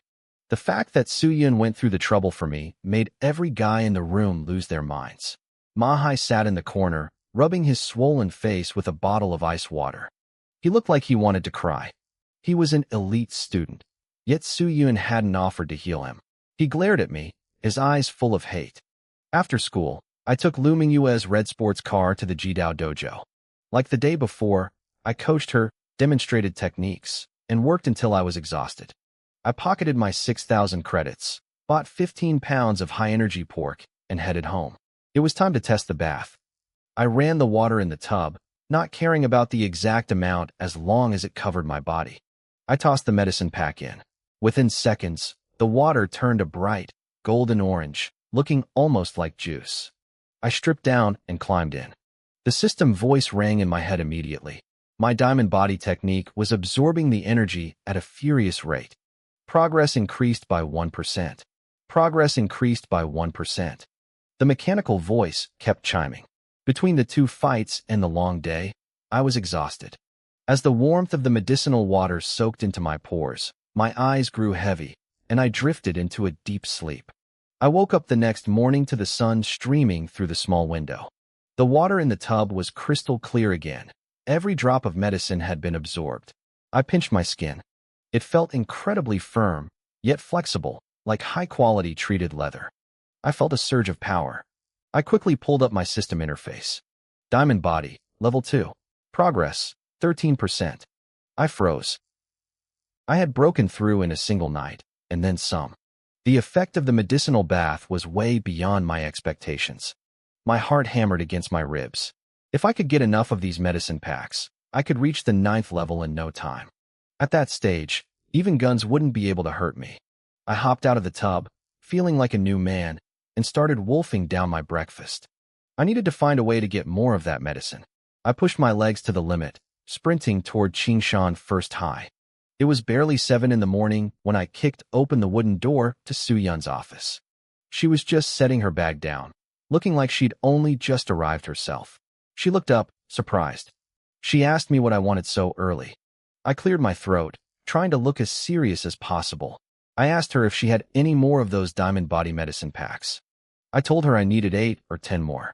Soo-Yun stared at me like I'd lost my mind. She told me I had a lot of nerve. She explained that a single pack cost over 40,000 yuan. That was a full year's income for a normal family in Qingshan City. The school only gave me that first one because the news had broadcast me saving Guorinyu. I gave her a sheepish smile. I knew the school had deep connections but limited cash. 40,000 yuan was a massive hit to their budget. Soo-Yun sighed and told me not to throw the old pack away. She said it was meant to last a month. I was supposed to reuse it until the water stopped changing color. I shook my head. I told her the truth. I'd absorbed the entire thing in one night. I even told her my diamond body had already reached the 2nd level. She just laughed at me. She didn't believe a word of it. She thought I was joking. She told me that physical cultivation was a slow grind of tempering the body day by day. Even a genius couldn't skip the line. I shrugged. There was no point in arguing if she didn't believe me. I'd have to wait until I reached the 3rd level for the physical changes to be obvious. Soo-Yun's expression softened. She asked if I was short on money. I told her I was beyond broke. She rolled her eyes. She mentioned that the whole school knew I was making 3,000 yuan an hour as a coach. That was more than she made as a professional martial artist. I told her that money was already spoken for. Buying high-energy beast meat wasn't cheap. She knew I was an orphan, so she finally relented. She mentioned the Qingshan Education Bureau had a genius cultivation program. I didn't let her finish. I told her straight out that I was the genius they were looking for. I told her I was a 1-in-a-million talent who had finally decided to stop playing around. I told her I was destined for Galaxy University. She teased me, asking why I didn't just claim I'd be the top scorer in the entire Donglin district. I didn't blink. I told her that if she gave me 10 S-rank techniques and a few million in funding, I'd sweep the competition. I looked out the window at the blue sky and told her I'd bring glory to the school and make her famous. She told me to stop daydreaming. She made me a deal. If I could rank in the top 100 during the next monthly exam, she'd apply for a bottle of 100 Beast nutrition liquid for me. My heart skipped a beat. That stuff was refined from the blood of 100 different beasts. One bottle cost over 100,000 yuan. It was the ultimate fuel for cultivation. I tried to haggle. I told her I was already invincible against anyone below the high-level awakening stage. I asked if I could just have the liquid now. She smiled, but it was a trap. She said if I was really that strong, maybe the goal should be the top 10 instead. I laughed it off and turned to leave. I wasn't stupid. The top 10 were all at the 8th level of awakening. I walked down the hallway, thinking. The exam was 20 days away. I couldn't wait that long. I needed a way to get more resources now. My 5 techniques were great, but waiting for them to trigger a breakthrough on their own was too slow. I needed a new plan to make money. When I got to class, the atmosphere was electric. Everyone was whispering. I listened in and found out why. Zhang Wenxi had hired a night-level martial artist as his personal coach. In our world, you had awakening, then professional, and then night-level. Knights were considered superpowered elites. There were only a handful of them in a city of 10 million people. I saw Ma Hai standing in front of Zhang Wenxi, bowing like a servant. He was acting incredibly humble. Zhang Wenxi acted like a gracious prince, telling Ma Hai to come over this weekend so the coach could give him some pointers. Ma Hai looked like he'd won the lottery. The other students were green with envy. You couldn't just buy a night-level coach with money. You needed serious connections. Goran Yu leaned over and whispered to me. He wondered why Ma Hai was sucking up so hard since his family was already rich. I realized the truth. Ma Hai was desperate for a breakthrough to the 7th level so he could get into a prestigious university. I looked at Ma Hai, and a plan started to form. At lunch, as I walked down the canteen steps, a shadow blocked my path. Ma Hai was standing there with a group of tough-looking students. They surrounded me, looking for a fight. Ma Hai told me we needed to talk. I didn't mind. In fact, I was looking for him too. We walked to a quiet grove behind the training field. It was deserted. Ma Hai turned to me, his eyes full of spite. He told me I had a lot of guts to be seen with Lu Manhwa. Ma Hai cracked his neck, the sound sharp and clear in the quiet grove. He looked at me with a sneer, telling me that if he didn't give me a memory to cherish, I'd never take his words to heart. I kept my hands in my pockets, my expression calm. I told him that after school today, I would resign from my job as Lu Manhwa's tutor. A look of relief washed over Ma Hai's face. He mocked me, calling me sensible. I knew what he was thinking. He could finally report back to Zhang Wenxi. If Zhang Wenxi was in a good mood, maybe he'd get more time with that night-level coach. But then, I added one more thing. My voice turned cold. I told him I'd make sure to tell Lu Manhwa exactly why I was quitting. I'd tell her that Zhang Wenxi had ordered Ma Hai to harass me constantly until I couldn't take it anymore. Ma Hai's face froze. In a flash, he lunged forward and grabbed my collar, his eyes burning with rage. He hissed that I was seeking death and that Zhang Wenxi would never let me go if I did that. I let out a short, mocking laugh. I asked him why he wasn't calling him Brother Zhang anymore. I looked him straight in the eye. I pointed out that if Zhang Wenxi hated me, that was one thing. But what about him? As the person who leaked the truth to me, would Zhang Wenxi spare him? Would he still get that elite coaching he wanted so badly? Ma Hai's grip loosened. His face went through a dozen different emotions. I knew his secret now. He was only acting like a loyal dog to Zhang Wenxi because of that night-level coach. Without that, a rich kid like him wouldn't be sucking up to anyone. He looked like he regretted every choice he'd made since yesterday. He probably wanted to slap himself for trying to act cool by revealing the secret. He was trapped. After a long silence, he asked me what I wanted. I smoothed out my collar and smiled. I told him I wanted money. Ma Hai thought for a second. He offered me 10,000 yuan to forget everything he'd said. I shook my head and held up 2 fingers. He got angry, thinking I wanted 20,000. I corrected him. I wanted 200,000. He nearly exploded. He asked me if I knew how much money that was. I just shrugged. I broke it down for him. I earned 3,000 an hour tutoring Lu Manhwa. 2 hours a day was 6,000.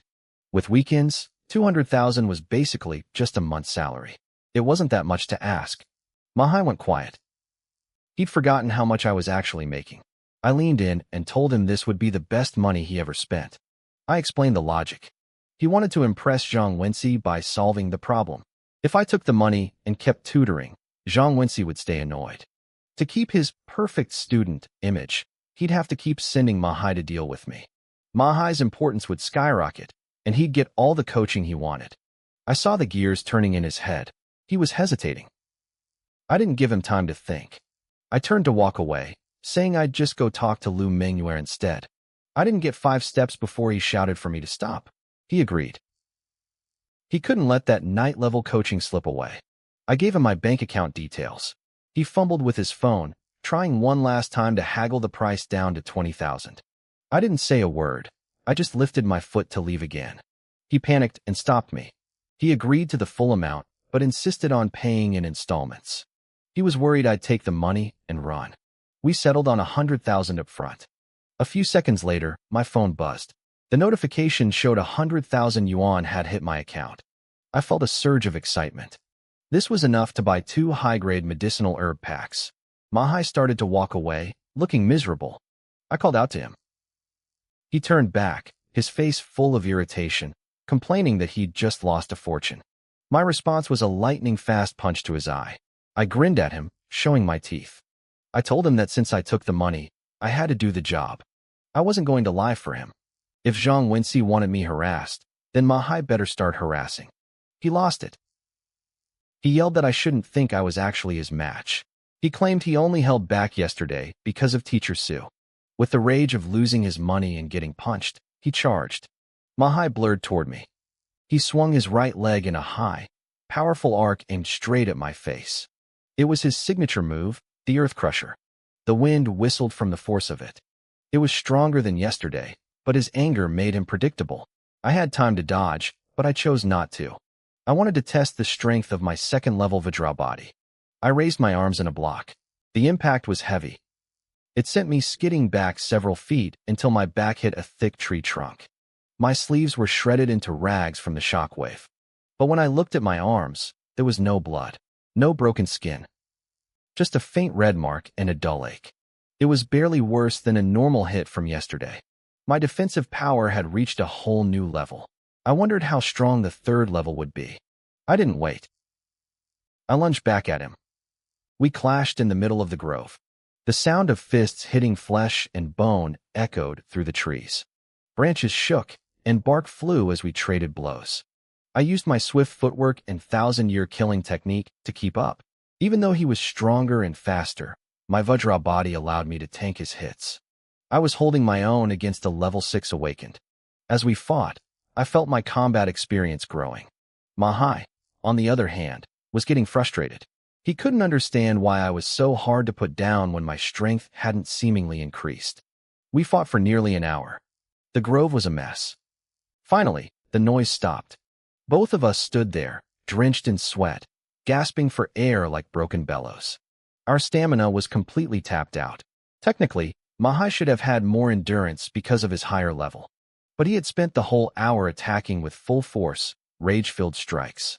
I had been calculated, using my defense to absorb his energy and counterattacking only when necessary. I knew the more he hit me, the stronger I'd become. The faster I progressed, the more it hurt. It was a strange mix of agony and pure joy.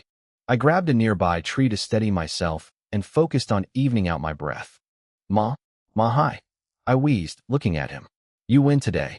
But tomorrow, once my wounds heal up, we go again. I wasn't about to let this source of free labor escape. Mahai was bent over, hands on his knees, gasping for air like a dying fish. He looked like he wanted to mock me, but when he finally looked up, he froze. He stared at me, his eyes wide with confusion. Now that the fight was over, he could see my condition clearly. I wasn't the bloody mess I had been yesterday. There were red welts and bruises, sure, but no open gashes. In fact, my injuries didn't look much worse than his own. In a fair ring fight without weapons, I had just fought a level 6 awakened to a literal draw. If I'd had my blade, the outcome would have been terrifying. How? Mahai blurted out, his voice cracking. How did you do it? He was 2 full realms higher than me. To him, my techniques didn't even seem that advanced, yet he couldn't break me. It was like hitting a wall of rubber and iron. I hesitated. If I told him about my Vajra body technique, he might realize I was using him as a human whetstone and quit. I needed him. That 1 hour of fighting had pushed my Vajra body progress up by 4% and sharpened my combat instincts. A few more sessions like this, and I wouldn't just be tanking his hits. I'd be winning. I put on my best cold, arrogant face and sneered. It has to do with Teacher Sue. Even if I explained it, would someone like you even understand? Mahai's face turned a bruised shade of purple. Don't get cocky. Teacher Sue won't be around to babysit you forever. Once her help runs out, I'll show you how painful it really is to fight me barehanded. He actually bought it. He didn't want to believe I could match him on my own merit, so he blamed external forces from Su Yun. It was the perfect cover. Same time, same place tomorrow, Mahai growled, trying to regain some dignity. If you don't show up, you can forget about the rest of the money. I'll be here, I grumbled, acting like I was annoyed. Inside, I was laughing. Not only was I getting stronger, but I was getting paid for it. It was a dream setup. I knew eventually I'd be able to grind him into the dirt, and he'd realize he'd been played. But until then, I was going to milk this for every drop it was worth. I checked my phone. I still had time before class, so I headed towards Su Yun's office. My injuries weren't life-threatening, but they'd take days to heal naturally. If I could freeload another round of her healing, I'd be back at 100% by tonight. As I walked, I opened a shopping app called Martial Arts Resources. It was run by the Martial Arts Alliance and the government. If it existed, they sold it.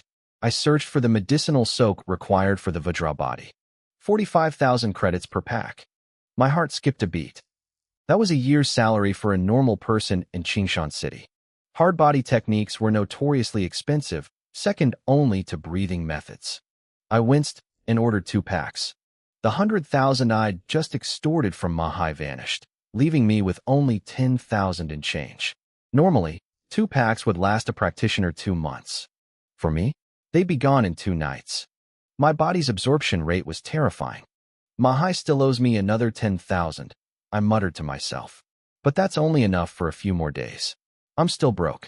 Maybe Zhang Wenxi will send more rich kids to teach me a lesson so I can shake them down too. I reached Su Yun's office. When she saw my shredded uniform and bruised skin, her eyebrows shot up. Fighting again? She asked, her eyes scanning my injuries.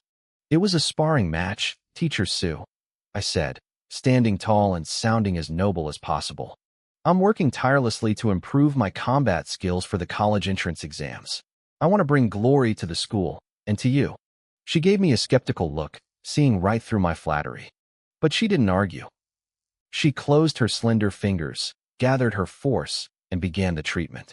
I knew she was only helping because she felt a bit guilty about our earlier bet, and maybe a little sorry for my background as an orphan. I didn't mind. I'd take every advantage I could get. That night, back at my apartment in the old district, the doorbell rang. The delivery from the government site was incredibly fast. I took the package into the bathroom, filled the tub, and dumped the medicine in. I climbed in and fell into a deep, restorative sleep.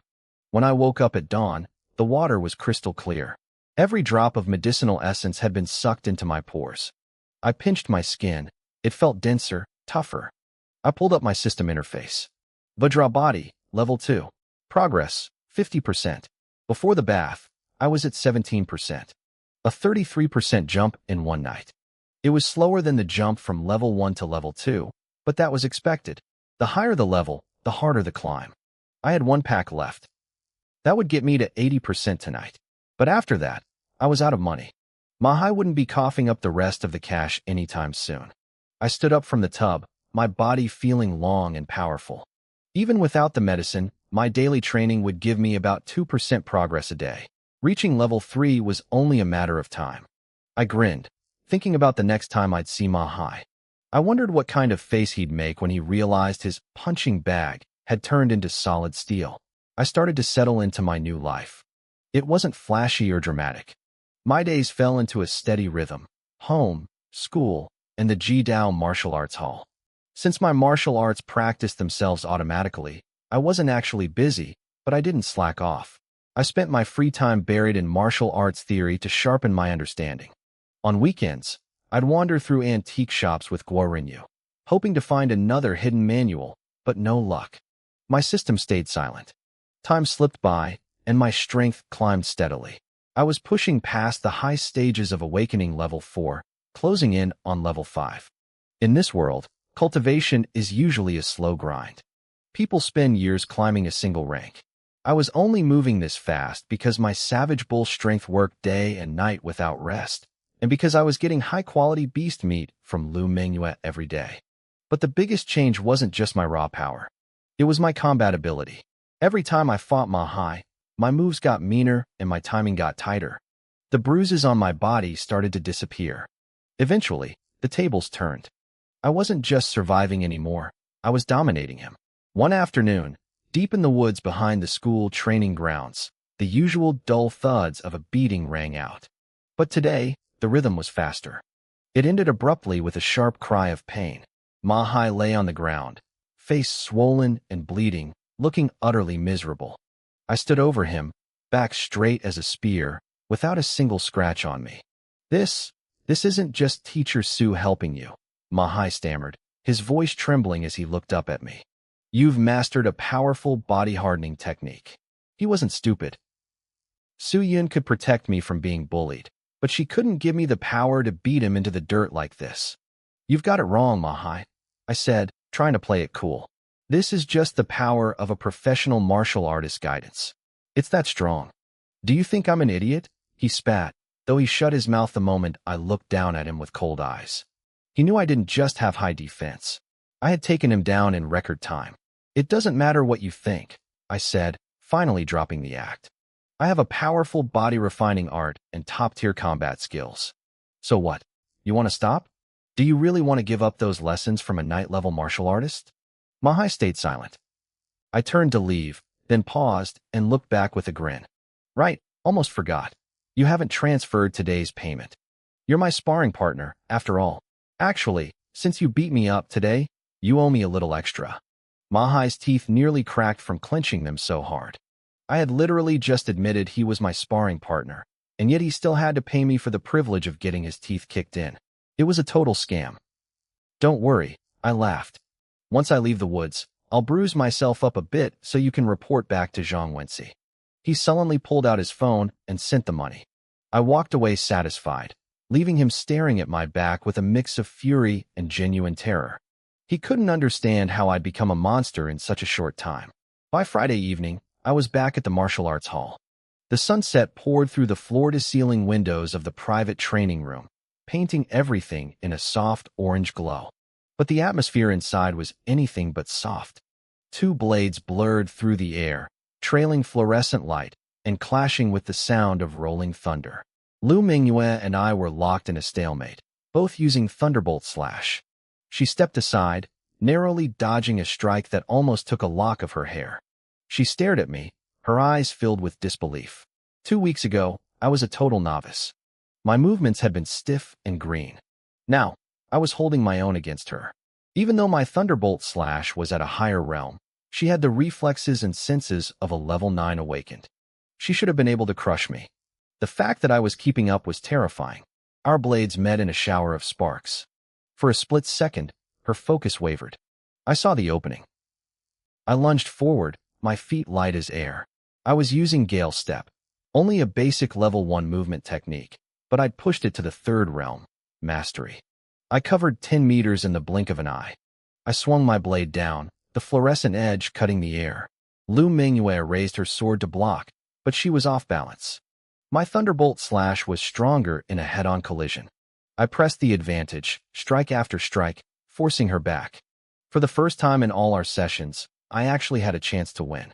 My heart raced with excitement, but I instantly suppressed it. I forced my mind to stay cold and dark. In a fight, distraction is death. Boom, boom, boom. Thunder erupted from my limbs as I poured everything into my strikes. The light from my blade was like a falling waterfall, drowning her out. But Manhwa didn't panic. She was a veteran. She threw her entire soul into the defense, and slowly, her movements began to change. Her rhythm smoothed out. The thunder coming from her own body grew deeper, louder, more resonant. With a sudden roar of sound, she broke through. Her Thunderbolt Slash had finally evolved to the second realm, proficient. The impact was massive. The sheer force of her breakthrough sent my sword flying out of my hand. Oh no, Lu Minghua gasped. In that moment of breakthrough, she had lost control of her strength. She tried to pull back, but her blade was already whistling toward my chest. The blade whistled through the air, aimed straight for my arm. I didn't panic. I didn't even flinch. Instead, I opened my right hand and reached out to meet the cold steel. Don't, Lu Minghua screamed. She knew the stakes. If that blade hit my arm, I'd walk away with a broken bone. But my fingers? Even an unsharpened training blade backed by the power of a breakthrough-level thunderbolt slash would shear them right off. Reattaching fingers was a nightmare, even with modern medicine. She thought I'd lost my mind in the heat of the moment. Then, the blade connected. A flash of golden light flickered across my palm. Clang. The sound was deafening, like a hammer striking an anvil. Sparks flew into the air. The sheer momentum of the strike forced me into a half-crouch, my legs buckling under the weight of her newfound power. But my hand was fine. I stood up and shook out my wrist, a small smile playing on my lips. You finally broke through, Lu Minghua. Congratulations. She didn't congratulate me back. She just stared at my hand, her eyes wide with shock. How did you do that? Just a bit of physical cultivation, I said, keeping it simple. I focused my mind, and a thin, translucent golden film shimmered over my palm. This was the power of the third level of my Vajra body. I could now actively harden parts of my body, making them as tough as diamond for a brief moment. At my current level, I could only cover an area about the size of my palm for 1 second, but in a fight, 1 second is everything. Lu Minghua didn't recognize the technique. Vajra body was notoriously difficult to learn, so most people stayed far away from it. But she wasn't stupid. She knew that blocking her strike meant my mastery of physical cultivation was incredibly high. Between your micro-level thunderbolt slash and this defense, she mused, her respect for me clearly growing. You actually have a shot at the top 10 universities in the Federation. I shook my head. Elite schools require high-level awakening. I'm still a long way off. In this world, reaching the 7th stage of awakening was the true threshold. At that level, power surged through the body like a mountain spring. Even with my skills, I wasn't sure I could beat a 7th stage fighter yet. Combat skill isn't the only metric for the exams, she countered. These 2 techniques will give you a massive boost. We talked for a while longer. Over the past few weeks, the tension between us had melted away. We were almost like friends. Lin Yuan, she said, her voice turning serious. My thunderbolt slash has reached the proficient stage. I won't see another major breakthrough before the exams. From now on, I need to focus on becoming a true martial artist. Our training sessions, they have to end. I nodded. I'd expected this, but it still stung. A job paying 3,000 credits an hour was a rare find. She looked over at the middle-aged man standing by the edge of the field. Uncle Yang, bring 30,000 credits and a vial of 100 Beast nutrient solution. A few minutes later, the man returned. He handed me a stack of cash and a glass tube filled with a dark, bubbling red liquid. This is yours, Lu Minghua said. I hesitated. I needed the money, but I wasn't looking for charity. The 30,000 is a bonus for helping me break my bottleneck so quickly, she explained, sensing my hesitation. The nutrient solution is an apology. I lost control of my strength and could have seriously hurt you. My mistake doesn't go away just because you were strong enough to block it. I took the items and thanked her. One more thing, she added. If you don't have anything urgent this weekend, stay inside. Uncle Yang, drive him all the way to his front door. Did something happen? I asked, my brow furrowing. A spy escaped into Qingshan City, she replied. Zhao Weiping. You might have seen it on the news. The police are launching a massive manhunt this weekend. He's a formal martial artist. If you cross paths with him, it's over. I agreed. A rogue martial artist in a city of 10 million people was like a ticking time bomb. If they don't catch him by the end of the weekend, she continued, the police might recruit top high school students to help with the search. Students? Isn't that too dangerous? I asked. Zhao Weiping is badly wounded and exhausted, she said. He's not at full strength. Plus, the reward for his capture is huge. But don't get your hopes up. Our school only has 10 slots for the mission, and they'll go to the 8th and 9th stage students. I shrugged it off. There were nearly 20 students in the senior class stronger than me on paper. I didn't stand a chance of being picked. By 9 p.m., I was back in my living room, sitting cross-legged on the sofa. I closed my eyes, feeling the energy in my body. Thanks to all the beast meat I'd been eating, I'd reached the peak of the 4th stage of awakening. I looked at the vial on the coffee table. One vial of 100 beast nutrient solution cost 180,000 credits on the open market. The energy inside was immense. This should be enough to push me to the 5th stage, I whispered. For most, the jump from 4 to 5 was just another step. For me, it was a transformation. Below the 5th stage, you only train the skin, bone, and muscle. But the 5th stage? That's when the refinement reaches the internal organs. That's when the real power begins. Once I hit the 5th stage, everything would change. At that level, I could unleash techniques like the 1,000-year slaughter or my thunderbolt slash without worrying about the physical backlash. Right now, against a 7th stage opponent, I could only hope for a draw. But with this breakthrough, the game would be different. I looked at the vial of 100 beast nutrient solution, popped the cap, and drank it all in one gulp. Immediately, the system's mechanical voice echoed in my head. My Manhwa strength technique sensed the massive surge of energy and went into a frenzy. Its cultivation speed skyrocketed by 1850%, nearly 20 times faster than usual. I could feel it working. A numbing sensation crawled over my skin, far more intense than anything I'd felt eating beast meat. You really do get what you pay for. The system notified me that the energy would last 48 hours. I was stunned. For a high-level student, a single vial usually lasted 10 days. But my techniques were so efficient at absorbing energy that they were tearing through the supply. Since I didn't need to manually practice, I spent the rest of the evening watching videos of high-level martial arts duels, letting the system do the heavy lifting. Saturday morning came. I woke up at 5:30 a.m. sharp, driven by my internal clock. Remembering Lu Mingyue's warning, I stayed inside. I spent the day reviewing my academic subjects and taking online martial arts theory classes. During my breaks, I checked the news for updates on the spy, Zhao Weiping. He was a spy from a planet called Tianwu. 1,000 years ago, our worlds fought a brutal war that left hundreds of millions dead. The grudge ran deep. If he got caught, his life was essentially over. I shook my head, pushed the thoughts aside, and got back to my studies. By Saturday night, after 24 hours of constant refinement, the system chimed again. My Manhwa strength had reached a breakthrough. I was officially at the 5th stage of awakening. My bones let out a series of crisp pops, and a wave of raw power surged through me. My senses felt sharper than ever. Then, another notification followed. My Manhwa strength had broken through its barrier, reaching the micro level. The absorption efficiency increased again, cutting the remaining energy duration down to 15 hours. The numbing sensation intensified, reaching deep into places I hadn't felt before. Reaching the micro level for a breathing technique wasn't just about speed, it was about precision. It refined my body at a granular level, making my movements more harmonious and unified. By noon on Sunday, the sensation faded. The vial was empty.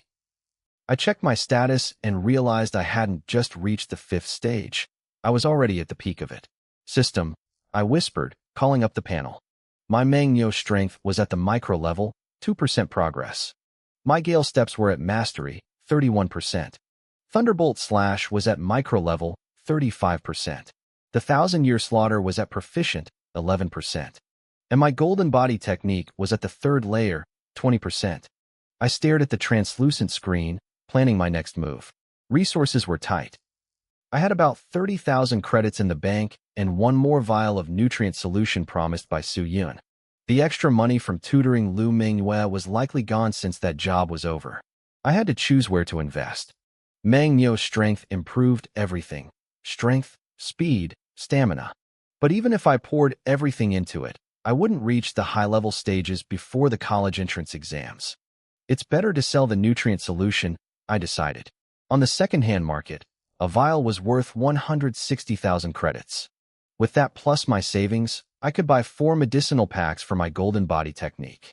That would be enough to push it to the 4th layer before the exams. With a defense that's strong, A top 10 university wasn't just a dream anymore, it was a target. By evening, the sky turned a bruised purple.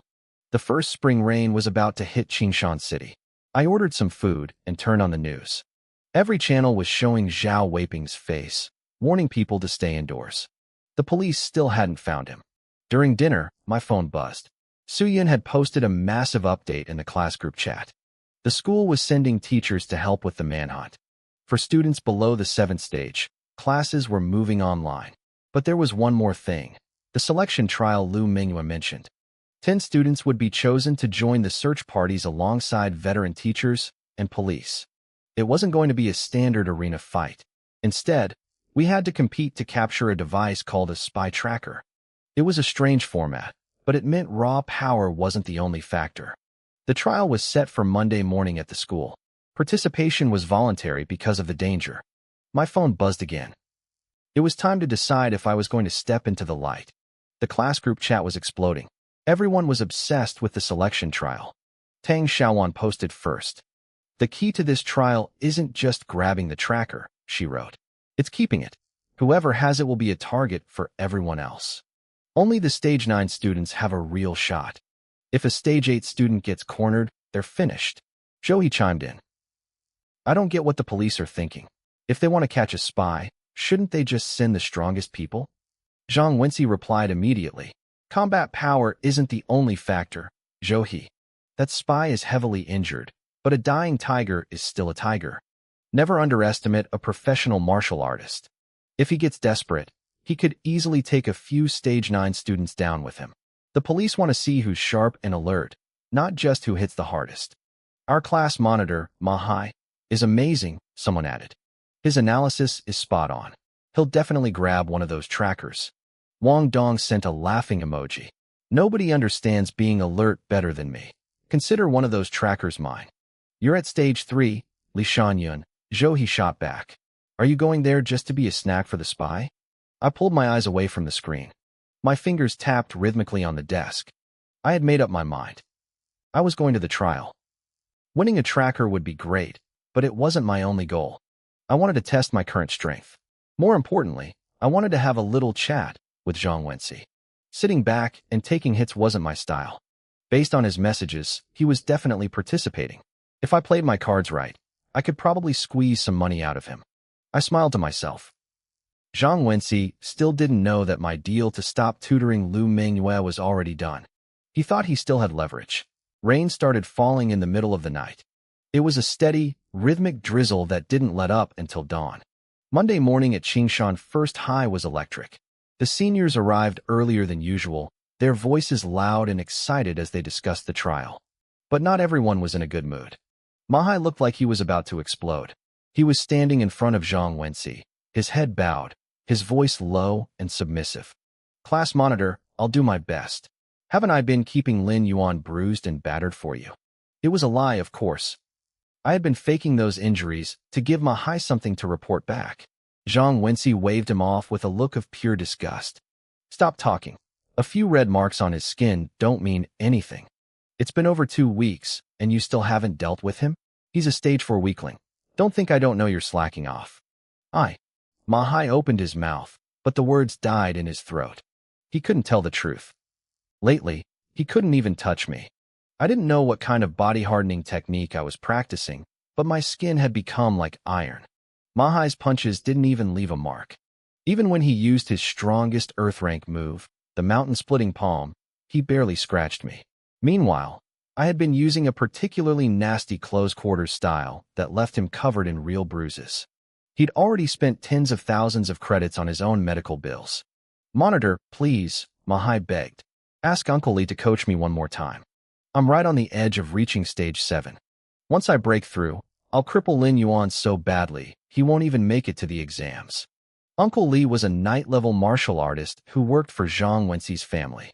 Zhang Wenxi sneered and turned his back. You're still trying to play me? Forget it. I'll handle Lin Yuan myself. Besides, this class only needs one high-stage student to represent us. Teacher Su Yun doesn't need a second student taking her attention. Manhwa's face went pale. His chance at extra coaching was gone. He watched Zhang Wenxi walk away, his eyes filling with resentment. He had spent so much time sucking up to him, and all it took was one perceived failure for Zhang Wenxi to toss him aside like trash. You'll regret this, Zhang Wenxi. Ma Hai hissed under his breath. He knew he wasn't strong enough to challenge Zhang Wenxi directly, but he knew someone who was. He was certain now that I wasn't just a stage 4 student. Nobody improves that fast in 2 weeks. It was impossible. He figured I was hiding my true strength, playing the pig to eat the tiger. It happened every year. Some genius hides their power just to explode as a dark horse during the exams and shock the world. Mahai realized I was doing exactly that. A cold smile spread across his face as a plan started to form. By 8 in the morning, the entire senior class was gathered at the training grounds. A young man in his 20s with a buzz cut stood on the stage. He was from the police department. He didn't waste time with a long speech. The hunt for Zhao Weiping was too urgent. He quickly went over the rules and then dropped the news we were all waiting for. Anyone who captures the spy, Zhao Weiping, dead or alive, will receive a reward of 1 million credits, the officer announced. The crowd erupted. Most of the kids at Qingshan were from wealthy families, but that was their parents' money. 1 million credits of their own was a fortune. My heart raced. With 1 million credits, I could easily reach the high stages of awakening before the exams. The officer raised his hand for silence. Zhao Weiping is a traitor to the Federation. Therefore, the Donglin District Police Headquarters has announced a special prize. Any high school senior who brings him to justice will be granted a spot in the Shanghai Genius Training Camp. The silence that followed was deafening, followed by a literal explosion of noise. My heart skipped a beat. 1,000 years ago, the world had united into a single federation of 99 districts. The Shanghai Training Camp was the premier elite facility for our district. It was the best of the best. The lowest-ranked students there still got into the top 10 universities. Half of them made it into Galaxy University. Even professional martial artists weren't guaranteed a spot there. "Sign me up," someone screamed. "I'm taking that spy's head and going to Galaxy University," another yelled. I stayed quiet, watching the officer closely. I was thinking about his wording. Bring him to justice. Did that mean catching him alone, or just assisting the police? For someone like Lu Mingyue, who had deep family connections, assisting would probably be enough to get into the camp. But for a kid like me with no background, I'd likely have to take down a professional martial artist by myself. I took a deep breath and forced my heart to slow down. I would do my best, but I wouldn't let greed get me killed. The officer pressed his hands down again, signaling for the trial to begin. The call for participants echoed across the field. Anyone wanting to enter the selection trial had to head to the west side of the stands to register. The crowd surged toward the registration desk like a school of fish. Because of the Shanghai training camp, even the students who previously didn't care were now desperate for a spot. Nearly 1,000 people signed up, all competing for just 10 tracking devices. The sheer number of participants made the outcome unpredictable. After all, even a student at the 9th stage of awakening couldn't survive 100 people ganging up on them at once. 10 minutes later, I pushed my way out of the crowd after finishing my registration. "Wait a second," a voice called out behind me. I turned around and saw Ma Hai striding toward me. My eyes lit up. This was perfect timing. "Don't waste my time," I said before he could even open his mouth. "Transfer today's payment first." I knew my gig as Lu Mingyue's instructor wouldn't stay a secret forever. Even if she didn't say anything, people would notice the moment she stopped giving me rides. I had to milk Ma Hai for every cent while he was still in the dark. A small mosquito is still meat, and according to our deal, he owed me 2,500 yuan a day, which wasn't pocket change. Ma Hai let out a cold, mocking laugh. "Forget about the money. I found a new way forward. I don't need to suck up to Zhang Wenxi anymore. I don't care what you tell Lu Mingyue. You aren't getting another penny from me." He was clearly trying to hide the fact that his relationship with Zhang Wenxi had collapsed. He wanted to trick me into dealing with Zhang Wenxi for him without me knowing the truth. How can a man have so little integrity? I muttered, curling my lip. I didn't argue. I just turned and started scanning the crowd for Zhang Wenxi. Compared to the scraps Ma Hai offered, Zhang Wenxi was the real prize. If I played my cards right, I could make a small fortune off him instead. "Wait, hold on," Ma Hai shouted, looking panicked. This wasn't how he expected me to react. He hadn't even started his plan and I was already walking away.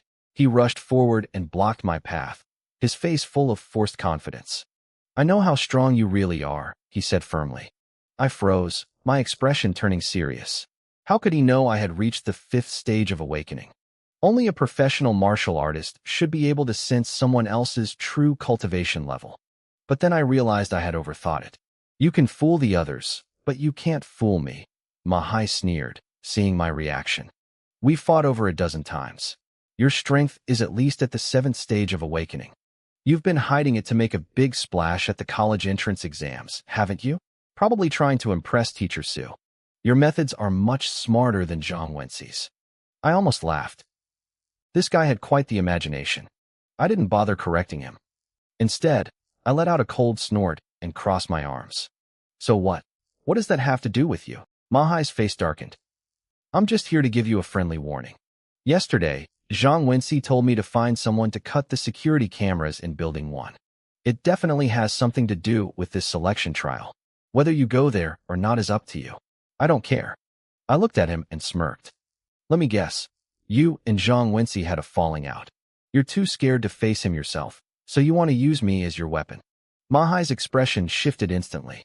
He hadn't expected me to see through him so easily. "So what if I am?" he barked, dropping the act. He gritted his teeth. "You can't afford to refuse. This is the perfect chance to take him down." I stared at him for a long moment, then let out a cold laugh. "You're right. I can't refuse. But don't think you can just sit back and watch the show for free. There's no such thing as a free lunch. I think I'll go tell Zhang Wenxi exactly what you just told me. Then I can watch the two of you fight like dogs." Actually, I shook my head and smiled. "You're no match for him. He'll just crush you." You have no proof." Mahai stammered, a flash of fear in his eyes. He might have broken ties with Zhang Wenxi, but he was still terrified of him. In terms of family background and raw power, Zhang Wenxi could destroy him. I pulled out my phone and gave him a bright smile. "Mahai, we're close partners, aren't we? Those transfer records you sent me are all the proof I need. Why wouldn't Zhang Wenxi believe me?" Mahai's face turned pale. Zhang Wenxi already suspected him of playing games. If he saw those payment records, Mahai would never be able to explain it away. "What do you want?" he asked after a long, hateful silence. This was exactly like what happened 2 weeks ago. I had him by the throat again. "I'm an honest man," I said, my smile widening. "Just pay me the balance you owe me." Mahai looked like he wanted to scream. I wasn't even tutoring him anymore, and I was still demanding payment. "Once the money hits my account," I continued calmly, "I'll go deal with Zhang Wenxi. And I'll keep my mouth shut about our little chat." Mahai hesitated. "Go deal with him first. Then I'll pay." I shook my head. "No. Transfer it now. You have a history of backing out on deals. I don't trust you." "Fine. You win," Mahai hissed. He glared at me for a few seconds, realized I wasn't budging, and pulled out his phone. The total was 60-some thousand yuan, including some change. I leaned over and tapped his screen. "That's too complicated with all those small numbers. Let's just round it off. Just send me 70,000. Mahai snapped his head toward me, his eyes bulging with rage. I could tell he had never heard of rounding off by adding several thousand yuan. "Don't worry," I said, trying to soothe him. "As a bonus, I'll give Zhang Wenxi 2 black eyes. I'll make sure he loses face in front of everyone. It'll be worth the extra cash." Mahai paused. The image of Zhang Wenxi walking around with 2 black eyes seemed to satisfy him. "Fine." The transfer went through a few seconds later. "Any other requests for Zhang Wenxi?" I asked cheerfully. As long as Mahai's heart skipped a beat. He didn't say a word. He turned around and practically sprinted out of the training grounds, terrified that I'd find another way to trick him out of more money. I watched him run and realized I was starting to feel a bit like a villain. It was a good feeling. At 9 o'clock sharp, a loud bell rang out across the school, signaling the start of the selection trial. The students surged forward like a tidal wave. Everyone used their best movement techniques to race toward the nearest tracking devices. There were 10 of them, placed around the edges of the training field. In an instant, several students at the 9th stage of awakening reached the devices first. They grabbed them and immediately retreated, trying to avoid getting surrounded. I watched from the sidelines and shook my head. It was just as I expected. This wasn't a duel, it was a brawl. Even if I grabbed a device now, I'd just become a target for everyone else. The competition lasted 2 hours. I needed to wait for the final moments to make my move. But I knew my chances were slim. As the clock ticked down, the people holding the devices would only get stronger. Luckily, the tracking device wasn't my main goal today. My main goal was Zhang Wenci. He was going to learn that targeting me came with a very high price. A cold light flashed in my eyes. I drew my silver blood battle blade and started walking toward Building 1. There were no rules against weapons in this trial. After all, the ultimate goal was to catch a spy. Zhao Weiping wasn't the type of guy to care about a fair fight. In this world, if you were strong enough to drive a mecha onto the field, the police department wouldn't stop you. They'd stand up and applaud. 5 minutes later, I reached Building 1. It was one of the oldest teaching buildings at Qingshan First High, mostly abandoned now and used to store old desks and broken chairs. I stepped through the entrance and immediately activated my gale steps. I kept my movements light, my footsteps becoming almost silent. I had 2 goals. First, I wanted to see exactly what Zhang Wenci was up to. Second, I had to be careful. Manhwa was the one who told me about this spot, and there was a small chance he and Zhang Wenci were setting a trap for me. I couldn't afford to be careless. I moved through the building like a ghost. The first floor was empty. The second floor was the same. But as I reached the 3rd floor landing, I heard the faint sound of footsteps coming from a classroom just down the hall. My heart skipped a beat. Zhang Wenci. None of the 10 tracking devices were supposed to be here, so no other students should have been lurking around. I gripped my silver blood battle blade between my teeth to keep my hands free and dropped to the floor. I crawled forward on my stomach, inching along for about 10 meters until I could see through a side window into the classroom. It was him. But my eyes immediately locked onto what he was holding. It was a wooden rack containing 3 glass vials. Inside the vials, a dark red liquid bubbled and swirled. I knew exactly what that was. I'd taken one recently to reach the 5th stage of awakening. It was 100 Beast Nutrient Solution. My blood started to boil. If I could get my hands on those 3 vials, I'd have enough energy to break through to the 6th stage. Part of me wanted to rush in and take them right then, but I forced myself to stay calm. Manhwa might have cut the security cameras, but a robbery like that would leave tracks. With Zhang Wenci's family background, the police would hunt me down. The risk was too high. I pushed the greed aside and kept watching. Zhang Wenci was pacing back and forth, constantly checking his phone. He looked anxious. He was waiting for someone. I started connecting the dots. Manhwa cuts the cameras. Zhang Wenci shows up with 3 expensive nutrient solutions. He's waiting in a secluded spot. It hit me like a bolt of lightning. He was going to trade those vials for a tracking device. It made perfect sense. His family was rich enough to hire night-level warriors, so they could easily help him hunt down the spy later. The problem was getting the device in the first place. Zhang Wenci was only at the 7th stage of awakening. He couldn't hold on to a device in a massive brawl. The only way for him to win was to buy one at the very last second when the fight was already over. My heart started racing. It was just a theory, but I was willing to bet on it. My chances of winning a device through the main brawl were slim anyway. I couldn't stay in the hallway. If his trade partner showed up, I'd be spotted instantly. I crawled backward, slipped out of the building, and found a better vantage point. A large tree growing right outside the classroom window. The spring leaves were thick enough to hide me. I climbed up and perched on a branch, watching Zhang Wenci through the foliage. I felt like a predator watching its prey. Meanwhile, back in the school's monitoring room, the school leaders were watching the chaos on the screens with a young, short-haired officer from the police department. "What's going on with the cameras in Building 1? The dean asked, pointing at a cluster of black screens. "Signal issues, sir," a staff member replied. "The line might be cut." The dean turned to the officer. "Officer Zhou, should we pause the trial until the cameras are fixed?" "No need," Zhou said, scanning the other monitors. "All 10 tracking devices are still within view of the other cameras. We can't waste time. Catching Zhao Weiping is the priority. A rogue professional warrior is too dangerous to leave on the loose." Out on the main field, the battle was reaching a fever pitch. Students were screaming and clashing everywhere. The ones holding the devices were being swarmed, even the 9th stage students. Time ticked by. The devices changed hands over and over again. By 10:50 a.m., with only 10 minutes left, the chaos began to settle. Most students were exhausted, their energy spent. Only a few devices were still being fought over. The rest were firmly held by the strongest elites. Inside the classroom, Zhang Wenci checked his watch again. He was sweating. Suddenly, his phone vibrated.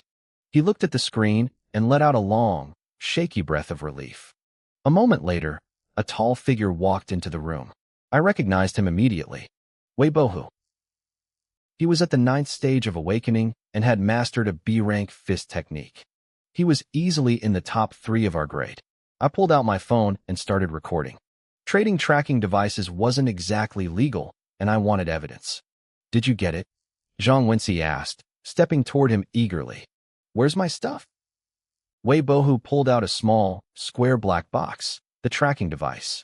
Right here, all 3, Zhang Wenci said, showing him the rack of vials, but keeping them out of reach. Wei Bohu sneered. What, you planning to stiff me? I'll give them to you after the trial ends, Zhang Wenci said, tucking the vials into his pocket. If I give them to you now, you could just take them and snatch the device back. I'm not stupid. Wei Bohu let out a cold laugh. Fine. You wouldn't dare lie to me anyway. He turned and walked out of the classroom. Zhang Wenci stayed behind, clutching the device with a smug look on his face. He figured he was safe here until the clock ran out. He didn't want to risk going back outside and getting jumped. He thought he was the clever one. He didn't realize the real predator was already at the window. I put my phone away. My eyes locked onto the back of his head. I took a deep breath, coiled my muscles, and lunged. I kicked off the branch with enough force to shatter the bark. I flew through the air like an arrow, crashing through the classroom window in a shower of glass. Before I even hit the floor, I pulled my hand back and threw a punch. It was the bone-crushing killing fist, the most lethal strike I knew. My fist roared through the air, trailing a wake of shattered glass like a storm of blades. My fist hurtled toward Zhang Wenci's face. He looked stunned, but he was a high-level awakened for a reason. His reaction was instant. He thrust a palm forward, his hand turning a deep, angry red as veins bulged with raw power. He was clearly using a high-level palm technique. Our strike collided with a deafening bang. A shockwave rippled outward, shattering the remaining glass fragments in the air and sending them flying like shrapnel. Zhang Wenci's body shuddered violently. He was thrown back, his spine slamming into the classroom wall with a heavy thud that knocked dust from the ceiling. I felt a massive surge of counterforce hit me. I was tossed backward through the air, but I tightened my core, performed a mid-air backflip to bleed off the momentum, and landed firmly on the window ledge. I looked down at him from my perch. Even with the advantage of a surprise drop attack and my strongest move, I'd only managed a slight edge over his hurried defense. A high-level Awakens power really was like a deep well. I narrowed my eyes and decided to play with his head a bit. Zhang Wenci, I said, my voice dropping into a cold, authoritative tone. You've been caught red-handed purchasing illegal tracking devices. Surrender now. You have the right to remain silent, but everything you say will be used against you. Zhang Wenci flinched, visibly shaken for a second. But then he paused. He looked at me, his eyes squinting as if trying to place a familiar face. When he finally recognized me, his fear vanished, replaced by an explosion of rage. Lin Yuan, he roared. His eyes practically glowed with fury. Oh, not shaking anymore. I let out a mocking laugh. Hand over the device, and I might let you walk. Zhang Wenci sneered. A level 4 awakened talking big. You've got a death wish. Is that a no? I stepped off the ledge, my feet moving in the rhythm of the gale steps. I blurred toward him, the air whistling past my ears. By the way, I'm level 5 now. In a heartbeat, I was in his space. I pressed my fingers together, thrusting my hand toward his throat like a piercing sword. It was the hidden snake strike. Level 5? That's your big secret. Zhang Wenci mocked, though his movements stayed sharp. Impressive. I was doing that back in my first year of high school. He swung a heavy hand blade at my wrist, aiming to break my arm. His strike was fast, like a clap of thunder. But as his hand was about to connect, my arm bent at a gruesome, impossible angle, just like a twisting snake. I bypassed his guard and kept driving my fingers toward his windpipe. My mastery of the ancient killing art made these movements second nature now. Zhang Wenxi's face paled. He didn't panic, though. He used his combat experience to step forward heavily, shifting his weight to force my strike off center. My fingers missed his throat but tore through his shirt and sank into his shoulder. At the same time, his hand blade curled into a fist and hammered into my chest. A dull tear and a heavy thud rang out simultaneously. Blood seeped from the holes I'd poked in his shoulder, but his punch sent me flying across the room. I smashed into a heavy stone desk, snapping the wooden top and warping the metal frame beneath it. I stood up immediately, shaking it off like it was nothing. Since my Vajra body had reached the 3rd level, my physical defense was on a different plane. That punch stung, but that was it. I didn't even have to look to know my chest was barely red. What kind of martial art is that? I muttered, looking at the blood on my fingertips. When my fingers had pierced his skin, his muscles had suddenly turned hard as steel, stopping me from digging deeper. I'd expected that strike to take his arm out of the fight entirely. Lin Yuan, I'm going to break every single one of your fingers. Zhang Wenxi hissed.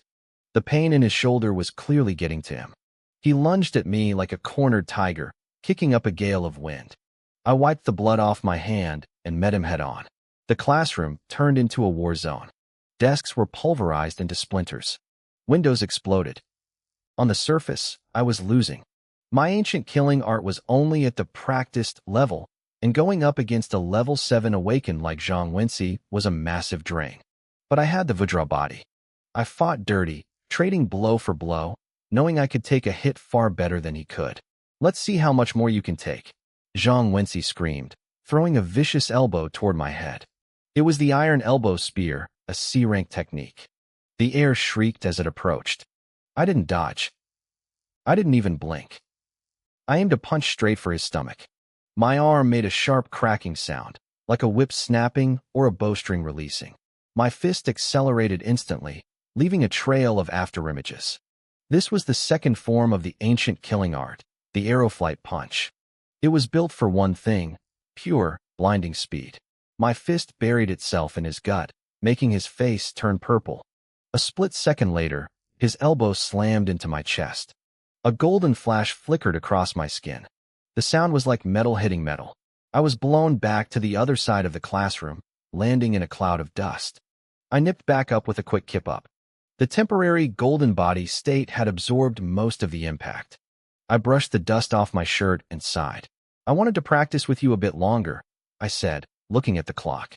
But I'm running out of time. I need to finish this. Talk is cheap. Zhang Wenxi spat, though he looked worried now. He realized that in this room, no one else could stand against me. I'd been hiding my strength far too well. I didn't bother explaining. I reached behind my back and drew the silver blood battle saber. I charged, the tip of the blade scraping the floor and kicking up a trail of sparks. Zhang Wenxi's expression crumbled. He could barely handle me barehanded. Against a saber and my micro-level lightning flash slash, he was dead meat. This isn't fair, he screamed, looking around for a weapon he didn't have. He'd left his gear at home, never expecting to actually fight today. His voice was drowned out by the roar of thunder. I unleashed the lightning flash slash. A brilliant white arc of energy lit up the darkened classroom like a bolt of real lightning. It was cold, sharp, and terrifying. Zhang Wenxi's scalp went numb. He pushed his movement technique to the absolute limit, throwing himself backward. A dozen strands of his hair were sheared off, floating in the air where his head had been a millisecond before. I didn't stop. I pressed forward, a low rumble of thunder echoing from my very bones. The power surged into my arm and flooded the blade. Another flash, another roar. Zhang Wenxi was drenched in cold sweat, his eyes wide with the realization that he was staring at his own end. I didn't dare let the silver blood battle saber touch me, and Zhang Wenxi felt the same way. He wanted to run, but there was nowhere to go. With my Gale step at the mastery level and my lightning flash slash at the micro level, I was a blur. My blade could reach any corner of that classroom in a heartbeat. Zhang Wenxi scrambled, desperately dodging. I saw my opening. I didn't swing the blade. Instead, I lashed out with a heavy kick. It caught him square in the chest and sent him flying. The selection rules were loose, but killing or crippling a classmate was still forbidden. The lightning flash slash was too lethal for this, so I only used the blade to pressure him, waiting for the perfect moment to strike with my hands and feet. Before long, Zhang Wenxi was covered in bruises. He knew my plan, but he still didn't dare tank a hit from the saber. He couldn't afford the gamble. One wrong move meant he was dead or disabled. Even if I got punished later, it wouldn't fix his broken body. Then, I saw it, a massive opening under the pressure of my blade. I lunged. My left hand shot out like a bolt of lightning, fingers piercing the air. I grabbed his arm and wrapped my entire limb around it, twisting with the force of a giant python crushing its prey. It was the fourth move of the ancient killing technique, the python's body breaker. The name was aggressive, and the power backed it up. Once it locked on, it was designed to grind bone to powder. Crack! A crisp sound echoed through the room. Zhang Wenxi's arm went limp, dangling uselessly at his side. It was dislocated. I blinked, a bit disappointed. I was only at the 5th stage of awakening, and my basic Meng Nyo breathing technique didn't provide enough raw strength. If we had been at the same level, that move would have shattered his arm into fragments. Zhang Wenxi hissed, sucking in cold air as the pain hit him. His arm was visibly deformed. I didn't give him a second to breathe. Asterisk bang, bang, bang, asterisk. I rained down punches, my fists hitting home until he was flat on the floor, gasping for air with blood leaking from the corner of his mouth. I knelt down and searched his clothes. My fingers brushed against something hard. I pulled out the spy device. I tried to be nice, but you wouldn't listen, I said with a thin smile. You got beaten for nothing, and the device is mine anyway. Don't get cocky, Zhang Wenxi spat, his eyes burning with resentment. This isn't over. Still talking. I didn't even look up as I threw another punch, silencing him with a groan of pain. I kept digging through his pockets and found a small rack holding 3 vials of 100 Beast nutrient solution. I tucked them into my own pocket. Nice loot. I'll take these as a trophy. That's robbery. Zhang Wenxi struggled to sit up, his voice cracking. Relax. I cut the surveillance in this building, I told him. I didn't mention Manhwa. I kept my word on that much, at least regarding the cameras. Zhang Wenxi let out a cold, jagged laugh. You think you're smart? I've read the memoirs of master criminals. You had the intent to rob, and now you have the stolen goods. Even if you give them back now, it doesn't change the facts. You're going to jail. You know the law pretty well, don't you? I chuckled. I pulled out my phone and hit play on the video I'd recorded earlier. Then tell me, what crime is this? As the video played, the smirk slid off Zhang Wenxi's face. He went silent. I didn't stop there. I started piling on the accusations. You spent 3 vials of nutrient solution just to get a spot on the police assistance team. You must be planning something big. Maybe you're trying to help Zhao Weiping escape? With a face like yours, you look just like that traitorous spy from the class of 5 years ago. Screw you. You're the one who looks like a spy. Zhang Wenxi cursed. He tried to compose himself. Keep dreaming. You think the police will believe your fairy tales. If you're not afraid of the police, let's try something else, I said calmly. I'll blast this video to everyone in the school. Imagine the headlines. The star student of class 15 caught cheating? People will start wondering if all your past grades were fake too. Once that seed is planted, you're finished. You'll be the shame of Qingshan First High. You wouldn't dare. Zhang Wenxi roared, struggling to get up. He didn't care if the whole world knew, but he couldn't let Suyin find out. He was still just a teenager, and the thought of his image crumbling in front of his crush was unbearable. I'm not lying, but that doesn't stop me from playing you, I said, patting his shoulder. I pressed down, pinning him back to the floor. Forget the nutrient solution ever existed, and I won't leak the video. If you try to burn me, we both explode. And don't bother hiring someone to steal my phone. The video is already in the cloud, set to auto-post unless I manually cancel it. Zhang Wenxi gnashed his teeth. You're ruthless. But he didn't argue. He had folded. We sat in silence for a moment. I wasn't sure what else to say, so I just raised my fist and punched him again. Thud. What was that for? He screamed. That was for sending Manhwa to jump me, I said flatly. Zhang Wenxi froze. How did you know it was me? He'd been careful never to show hostility toward me in class. Oh, Manhwa told me everything, I said, casually selling Manhwa out. I hadn't made any promises about keeping that secret. That useless idiot. I'm going to kill him, Zhang Wenxi hissed. Take your time. You've got plenty of it. I waved him off. So, you really don't want me coaching Lu Menghua, huh? So what if I don't? He snapped. I get it. Rich kids like you are possessive. You don't want another guy touching the girl you like. We can negotiate. Negotiate? Zhang Wenxi interrupted, sounding disgusted. Like Lu Menghua? Are you insane? She's my cousin. I paused, genuinely surprised. If you're cousins, why are you trying to stop me from helping her? Zhang Wenxi realized he'd said too much and shut his mouth tight. I watched him, my mind racing. Lu Menghua wasn't just the daughter of a dojo master. Her family, the Lu clan, was a powerhouse in Qingshan City, a lineage that went back 1,000 years. Zhang Wenxi's mother must have been a Lu. This was high society infighting. Family drama, I sighed. You guys really played dirty. Zhang Wenxi's eyes turned cold and murderous. If you breathe a word of this, you're a dead man. The Federation has laws, but some families stand above them. I don't care about the Lu family, I said, shrugging. Like I said, we can talk. If you don't want me near her, it's going to cost you. I'm an orphan, Zhang Wenxi. I've been poor long enough. I don't care about people. I only care about benefits.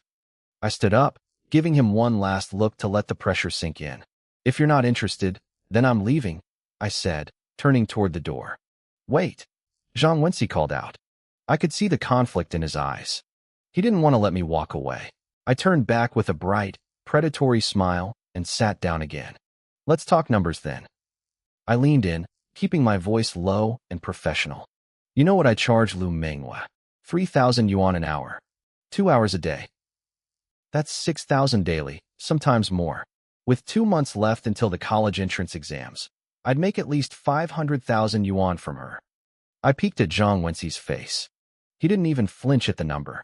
Rich kids really lived in a different world.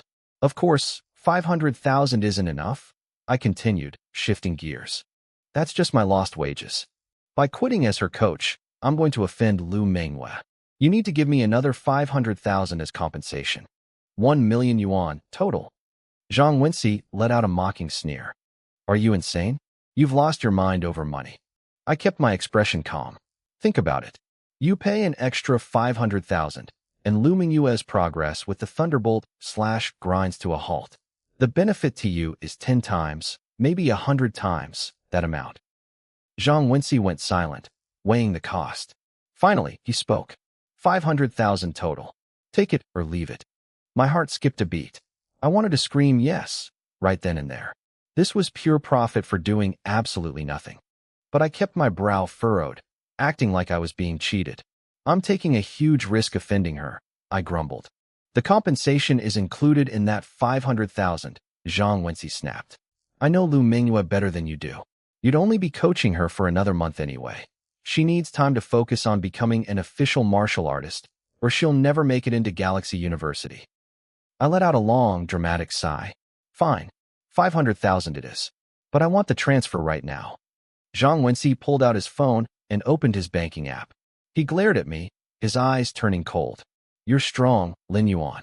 Maybe as strong as a level 7 awakened.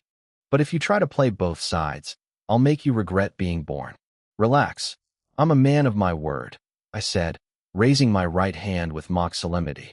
I swear, from this day forward, I will not give Lu Menghua another second of coaching for the Thunderbolt / If I do, let lightning strike me down. I didn't mention that the job was already finished anyway. My phone vibrated in my pocket. A text message from the bank confirmed the deposit, 500,000 yuan. Between this and the 3 vials of 100 Beast nutrient solution, my net worth had just cleared 1 million. I felt like I was walking on clouds.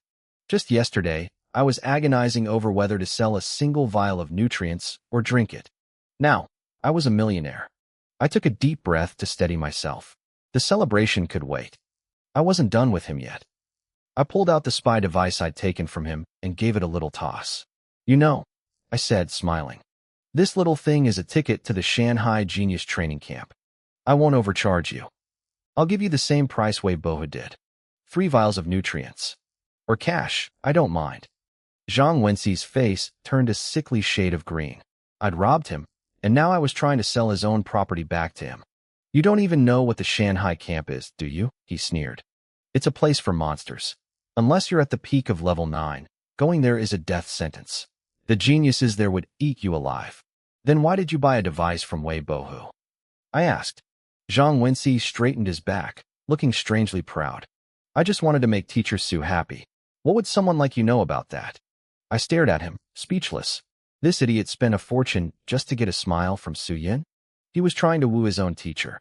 I pointed a finger at him, feigning moral outrage. You shameless brat. Trying to hit on your teacher? I turned to walk away, but the more I thought about it, the angrier I got. He had so much money he could throw away 3 vials of nutrients just for a crush. My million yuan suddenly didn't feel like enough. I reached the classroom door, stopped, and marched back toward him. Zhang Wenxi was using a chair to try and haul his battered body off the floor. I don't need your help, he spat, seeing me approach. We aren't friends. I'm not here to help you, I said. Before he could react, I lunged. Bang, bang. 2 quick punches landed perfectly. I left him with 2 matching black eyes. That's for being a show-off, I muttered. Why? Why did you hit me again? Zhang Wenxi screamed from the floor. Don't blame me, I said, looking down at him. I'm just the messenger. Mahai paid me to give you those panda eyes. I'm going to kill that kid. Zhang Wenxi howled. Good luck with that. I called over my shoulder as I walked out, feeling much better. By 11 a.m., the selection trials officially ended. The principal's voice boomed over the loudspeakers, ordering everyone to gather at the training grounds. As I walked, I reflected on the fight. Without a blade, I was still a bit behind a level 7 awakened. My physical stats weren't quite there yet. But with a saber in my hand, I would have crushed him. I was likely at the top of the level 7 bracket, bordering on level 8. I looked at the rack of nutrient vials in my hand. These 3 would be enough to push me to level 6. I uncapped one and downed it in a single gulp. Energy detected. Cultivation speed increased by 1850%. Estimated time to full absorption, 28 hours. The system voice was music to my ears. As I got stronger, my body processed the nutrients faster. In 3 days, I'd be level 6. Most people had to spend months grinding through bottlenecks to level up. For me, there were no bottlenecks. When my progress hit 100%, I just broke through. It was as natural as water flowing downstream. Where is the 10th device holder? Get up here, a voice shouted as I reached the training ground. Coming, I called out, running up onto the high stage. I scanned the other 9 students. Most were familiar faces, 5 level 9s, 3 level 8s, and 1 level 7. Then I saw the last person in line, Wei Bohu. I was surprised. Had he managed to snatch 2 devices? Wei Bohu looked at me, his eyes wide with confusion. Lin Yuan? Where's Zhang Wenxi? I took this from someone, I said casually, taking my spot at the end of the line. Who? Why do you care? I shot back. I stood tall, the sun hitting my face, ready for whatever came next.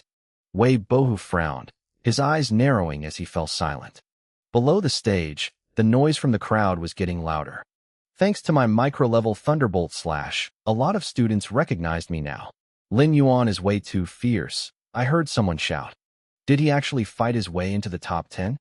Maybe it was just luck, another voice muttered, dripping with jealousy. Stop being bitter, a third student shot back. This selection isn't like a ring match. High strength doesn't guarantee you'll snag a device, but anyone who did is at least as strong as a high-level awakened. Wait, didn't Lin Yuan say he was only level 4? That's a 3-level jump in combat power. The crowd was buzzing with a mix of envy and shock. Su Yun stood near the stage, her beautiful eyes fixed on me with total disbelief. She knew that a micro-level Thunderbolt slash could let me dominate level 6, but level 7 should still have been out of my reach. Yet, here I was with a device. To her, it was proof that my actual combat strength was already on par with the elite seniors. She couldn't wrap her head around how I'd gotten so strong, so fast. Students who didn't pass can head home, a school leader announced, dispersing the crowd. Classes resume tomorrow as usual.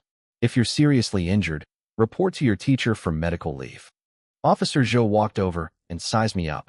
He was a professional martial artist, and his gaze felt like it could pierce right through me. Are you level 5? He asked. I decided to play it safe. Yes, officer. Is there a problem? No, Zhou said, his face expressionless. Your level doesn't matter as long as you have the device. He knew something fishy had happened with that device in Building 1, but he didn't care to dig deeper. One spot wasn't worth his time. You 10, line up from left to right. Get to know the person next to you. You'll be forming small teams. The school leader explained that during the search, one police officer would lead a 3-person squad. I don't want to team up with Lin Yuan. Wei Bohu barked immediately.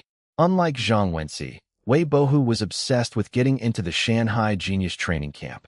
He's not even a high-level awakened. His strength is pathetic. He'll just hold me back.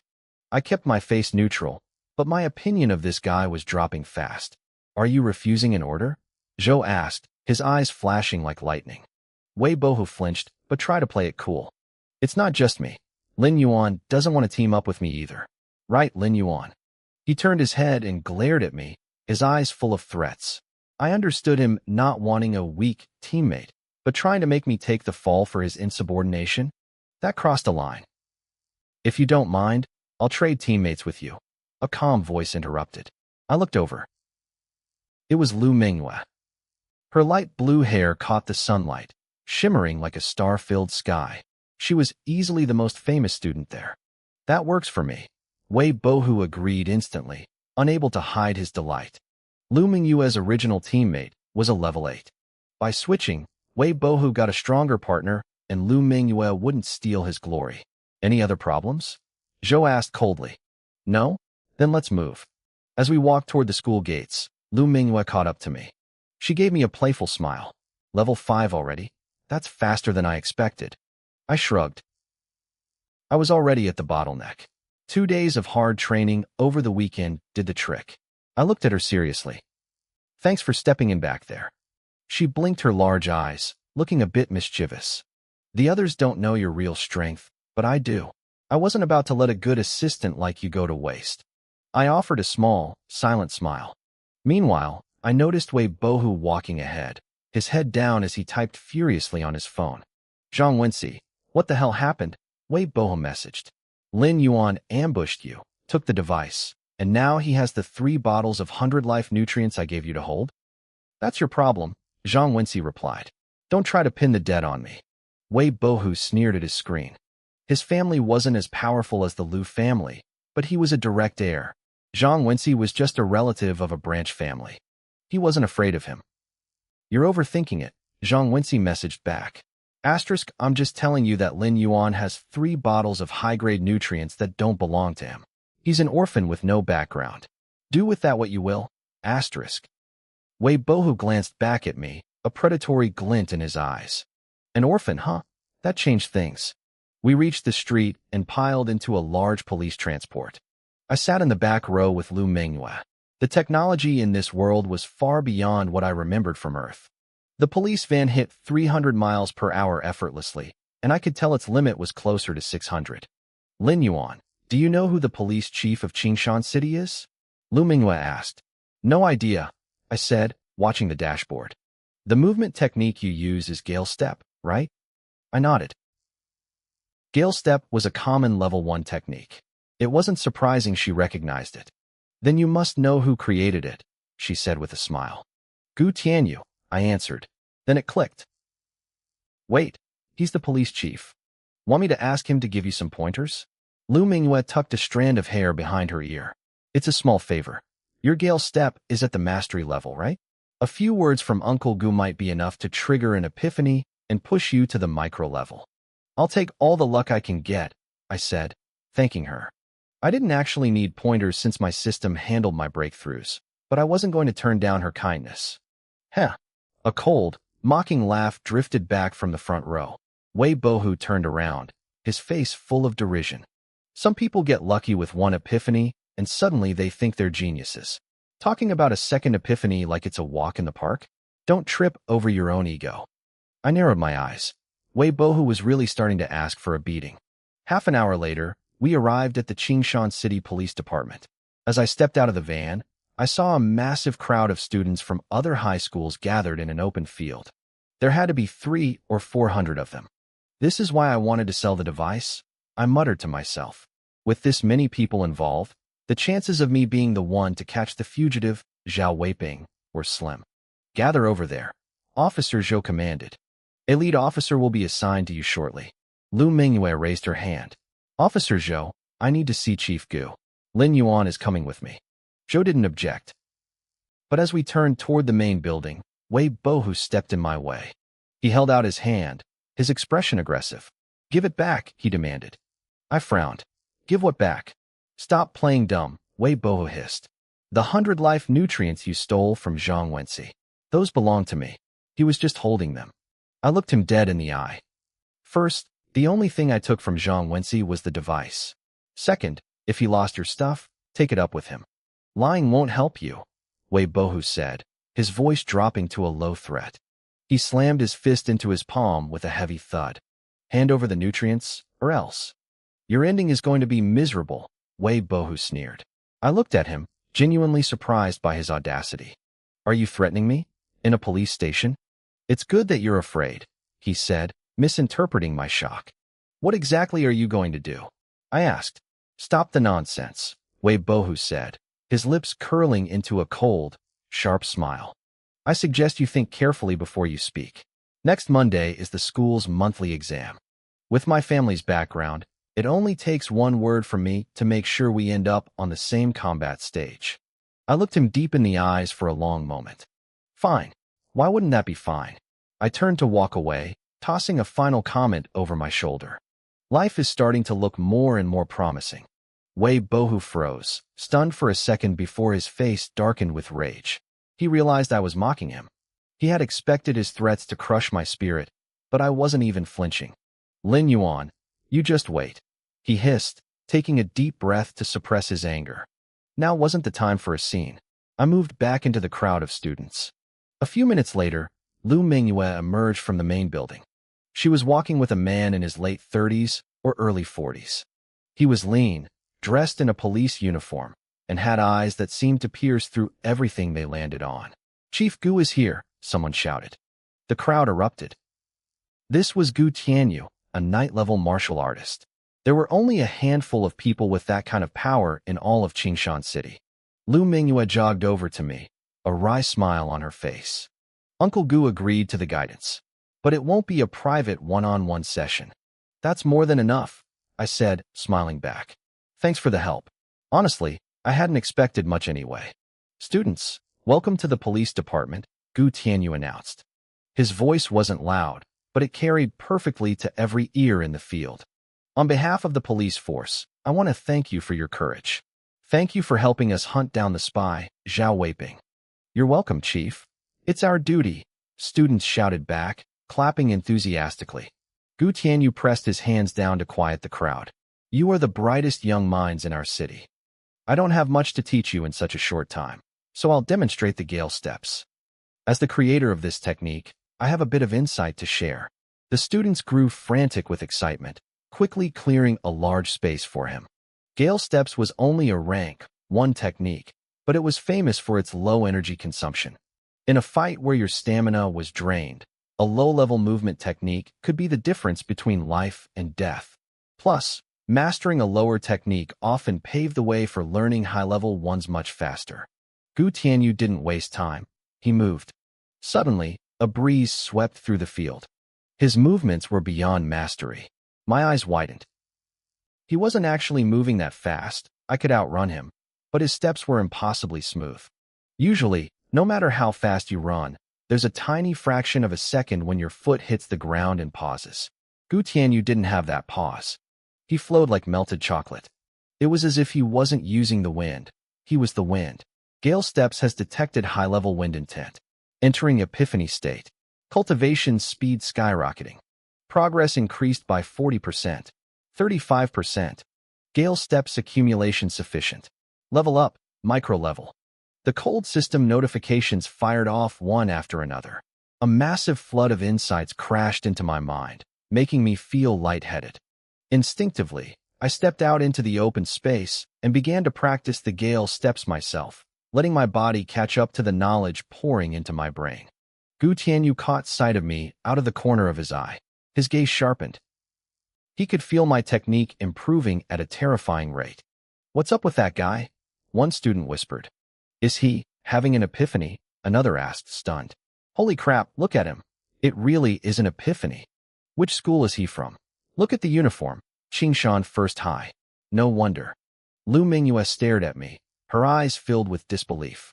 She had joked about me having epiphanies before, but seeing it happen again right in front of her was something else entirely. Nearby, Wei Bohu stood in the crowd, his face turning an ugly shade of gray. Gale steps accumulation sufficient. Level up. Expert level. Another notification rang in my head. My movements became even more fluid, my feet barely touching the grass. I felt like I was about to turn into a literal gust of wind. He's still in the epiphany.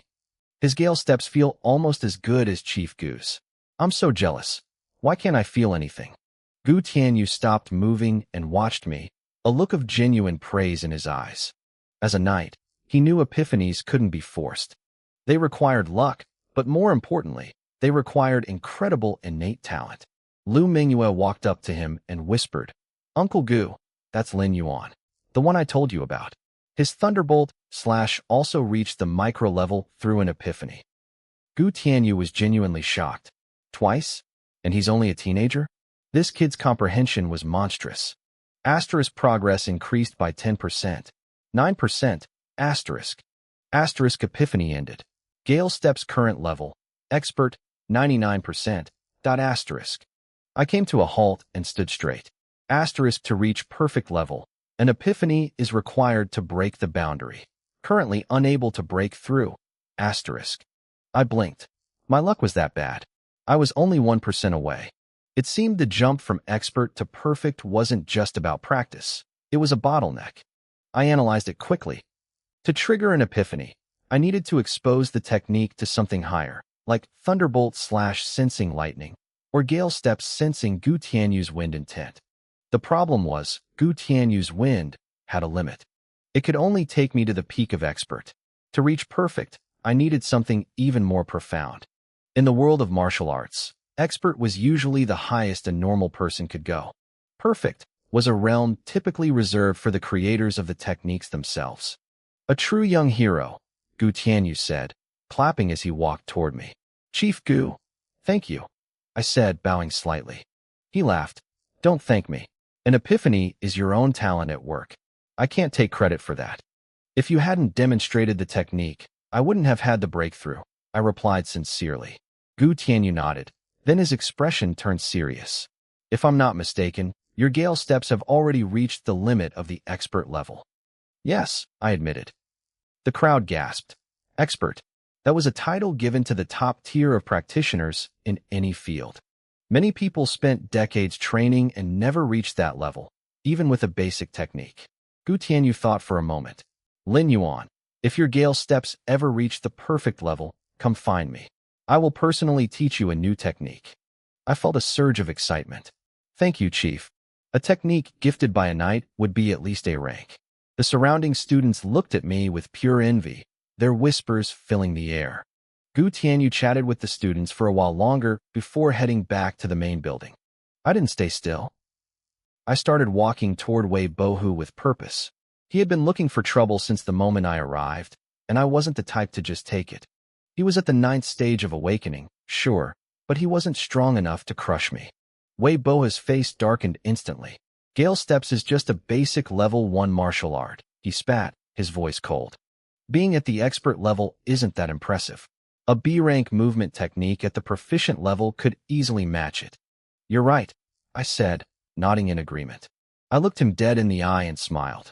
Since you're so confident, you must have mastered a B-rank movement technique to the proficient level yourself. Why don't you show me? Wei Bohu froze. Martial arts weren't easy. They required years of grueling practice, and B-rank techniques were exponentially harder. He had spent years just to get a B-rank boxing style to the proficient level. He let out a cold snort. I don't need a B-rank movement technique to beat you. If you don't believe me, we can settle this in the ring during the monthly exams. I believe you, I said flatly. The honesty caught him off guard. He choked on his next words, his face flushing with frustration. Believing me won't save you. I laughed softly. Then tell me about your fist. Is it fast? Can your punch break the sound barrier?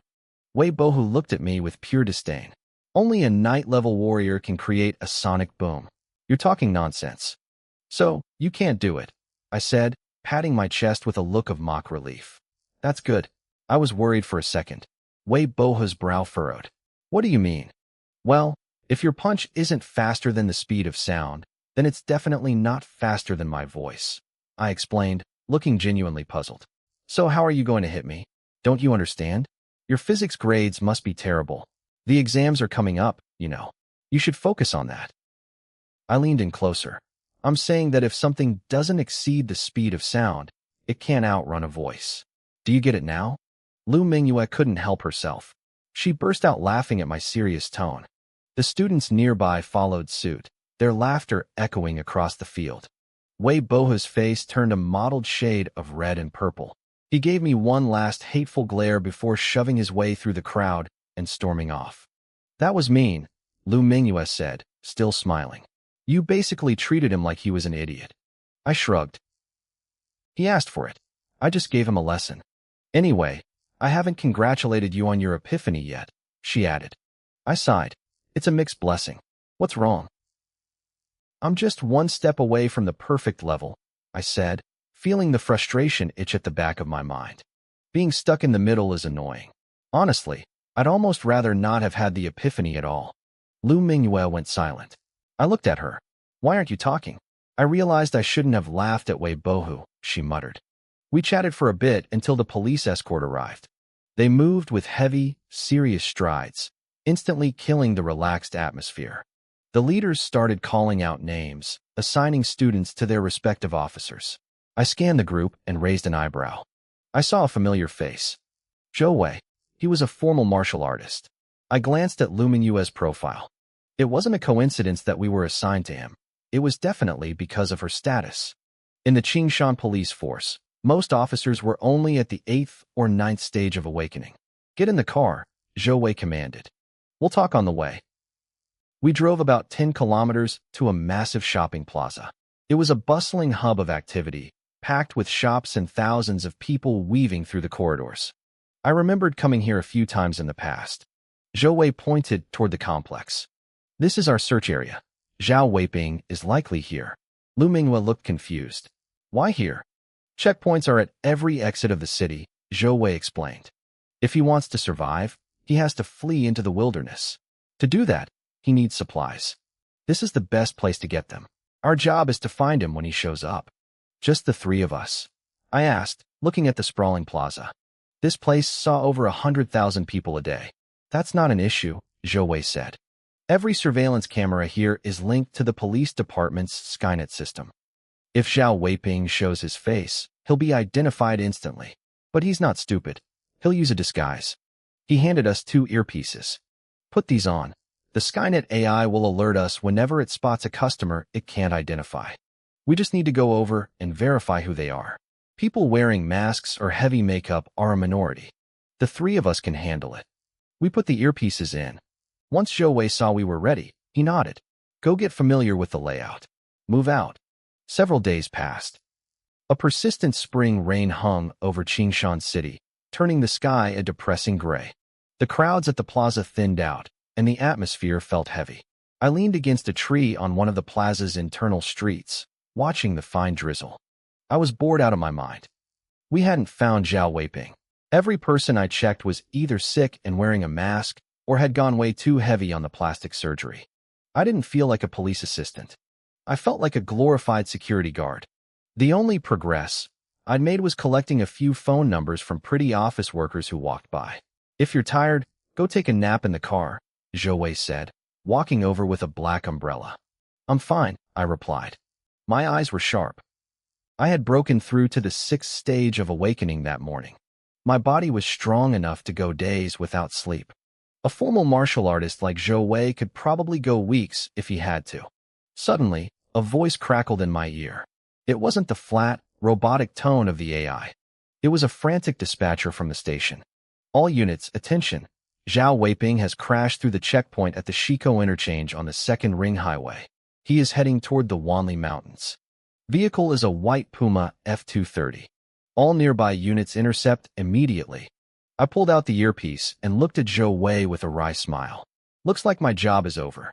With the police force fully mobilized, Zhao Weiping was finished the moment he showed his face. "Want to come watch?" Zhou Wei asked, grinning as he took the earpiece back. The pressure he'd been under seemed to vanish instantly. I shook my head. "The interchange is miles away. By the time we get there, it'll be over." Lu Mingyue agreed. "I'm not going either." "Then I'll see you later," Zhou Wei said, heading for his car. "I'll buy you both dinner when this is settled." He drove off into the rain. Lu Mingyue watched the car disappear before turning to me. "What now?" "Going home." "Yeah," I said. "I need to pick up some beast meat first."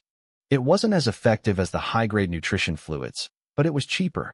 For me, it was the best value for my money. "I'll go with you," she said. "I need to stop by the butcher anyway." I looked at her, surprised. "What?" She laughed, rolling her eyes. "I'm not some helpless princess. I'm actually a great cook. I have a junior chef certification, and I'm planning to get the next level after the exams." We walked toward the butcher shop, chatting despite the rain.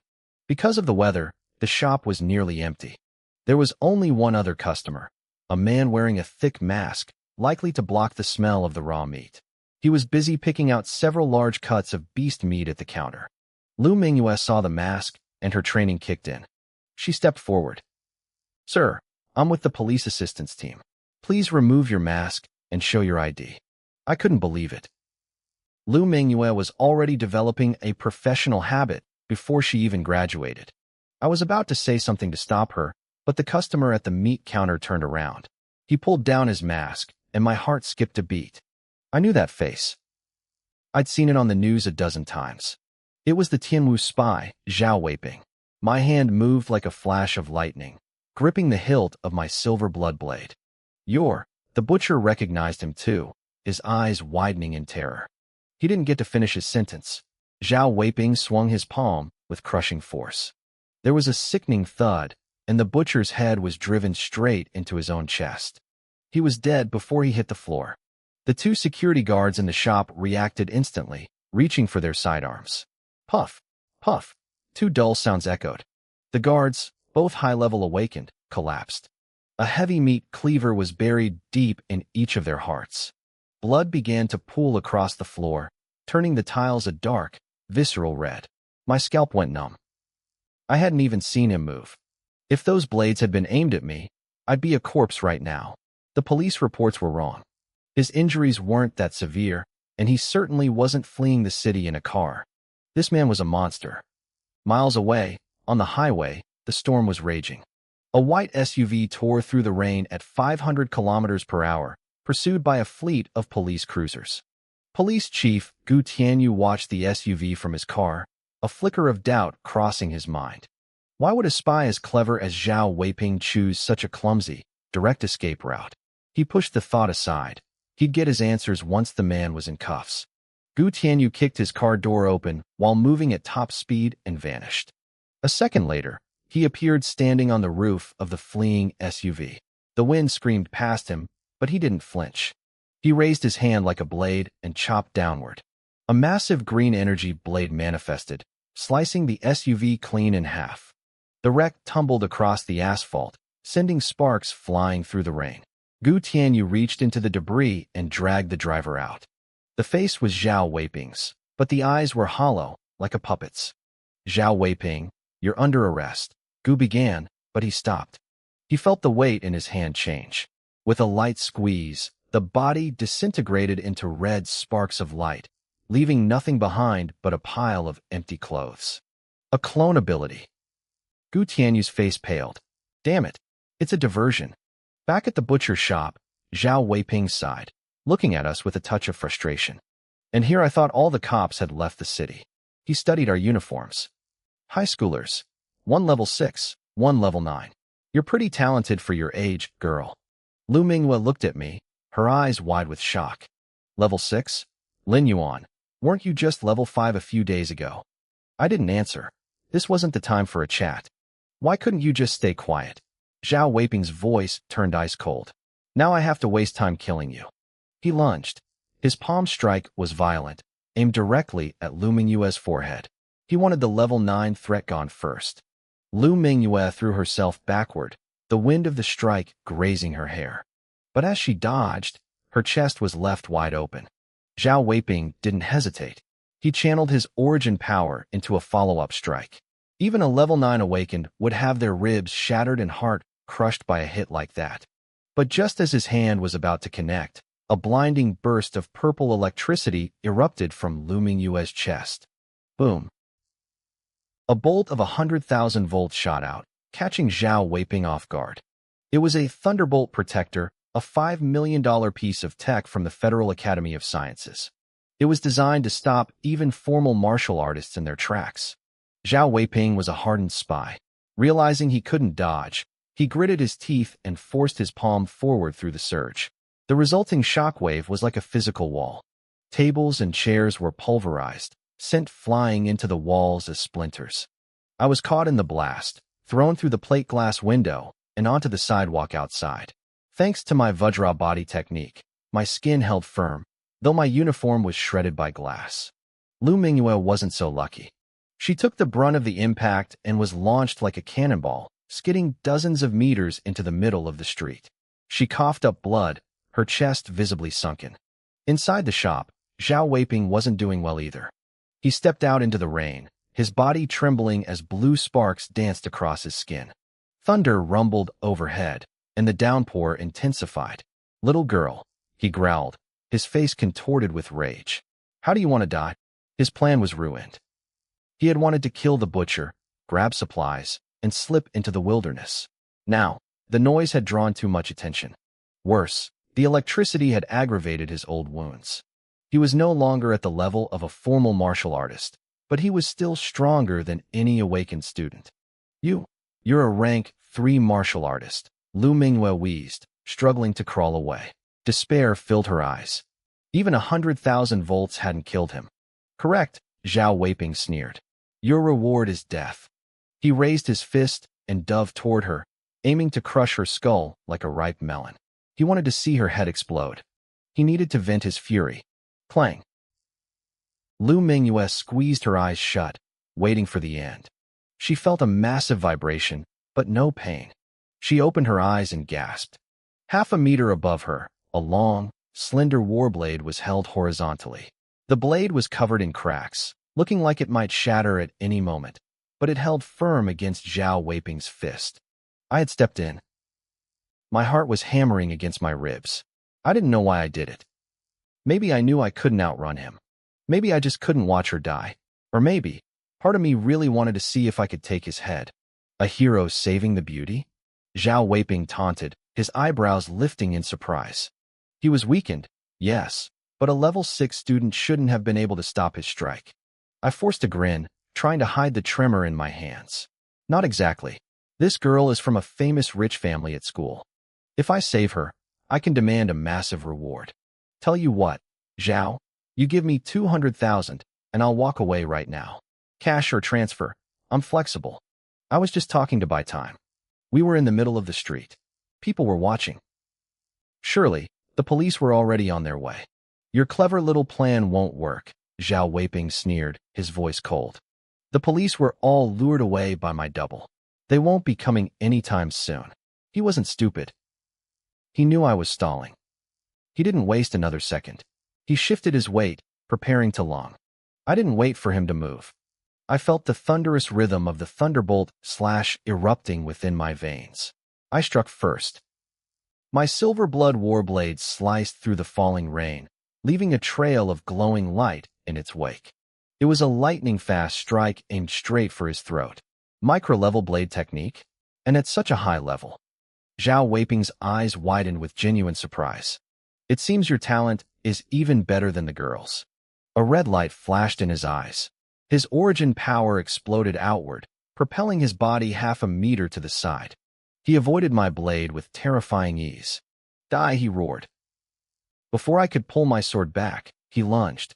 His fingers curled into a claw, red energy condensing at the tips until they looked like half-foot-long crimson blades. He swung at my throat. The air itself seemed to explode with a deafening boom. I scrambled backward, pushing my gale pace to the absolute limit. My body felt like it was turning into the wind itself, sending rainwater splashing in every direction. Flash. The red claws grazed me. I felt a stinging heat. 5 thin lines of blood appeared on my neck. My heart went cold. My diamond body technique was at the 3rd level, but against raw origin power, it felt like wet tissue paper. If my movement technique hadn't been at the peak of the expert level, that single swipe would have taken my head off. This wasn't like sparring with Ma Hai or Zhang Wenxi. This was real. If I lost, I died. Everything would end right here in the mud. The rain poured down harder, freezing and relentless. A wave of primal terror surged through me. Facing death is a horrific thing, and I was no exception. I was terrified. I took a deep, shaky breath. I forced the freezing air into my lungs, using the cold to numb the fear. I pushed the panic down into a dark corner of my mind. Fear wouldn't save me. It would only make me die faster. I had to be calm. I had to be perfect. Your movement is that good too? Zhao Weiping paused, a cruel, satisfied smile spreading across his face. Killing a genius like you. I bet the Federation will really feel the sting of this loss.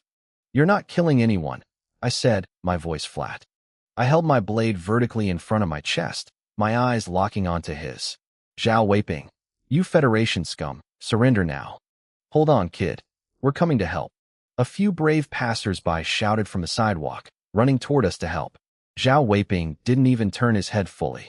He just glanced at them out of the corner of his eye, his grin turning monstrous. Asterisk bang, bang, bang, asterisk. He became a blur. In a heartbeat, 3 bodies hit the pavement. Blood mixed with the cold rain, washing down the street. The other people who were running to help stopped dead in their tracks, their faces turning pale with horror. Don't come over here, I shouted, my voice raw. Everyone get back. Martial arts were common in the Federation, but most people stopped training seriously once they started working. These people were only at the middle stages of awakening.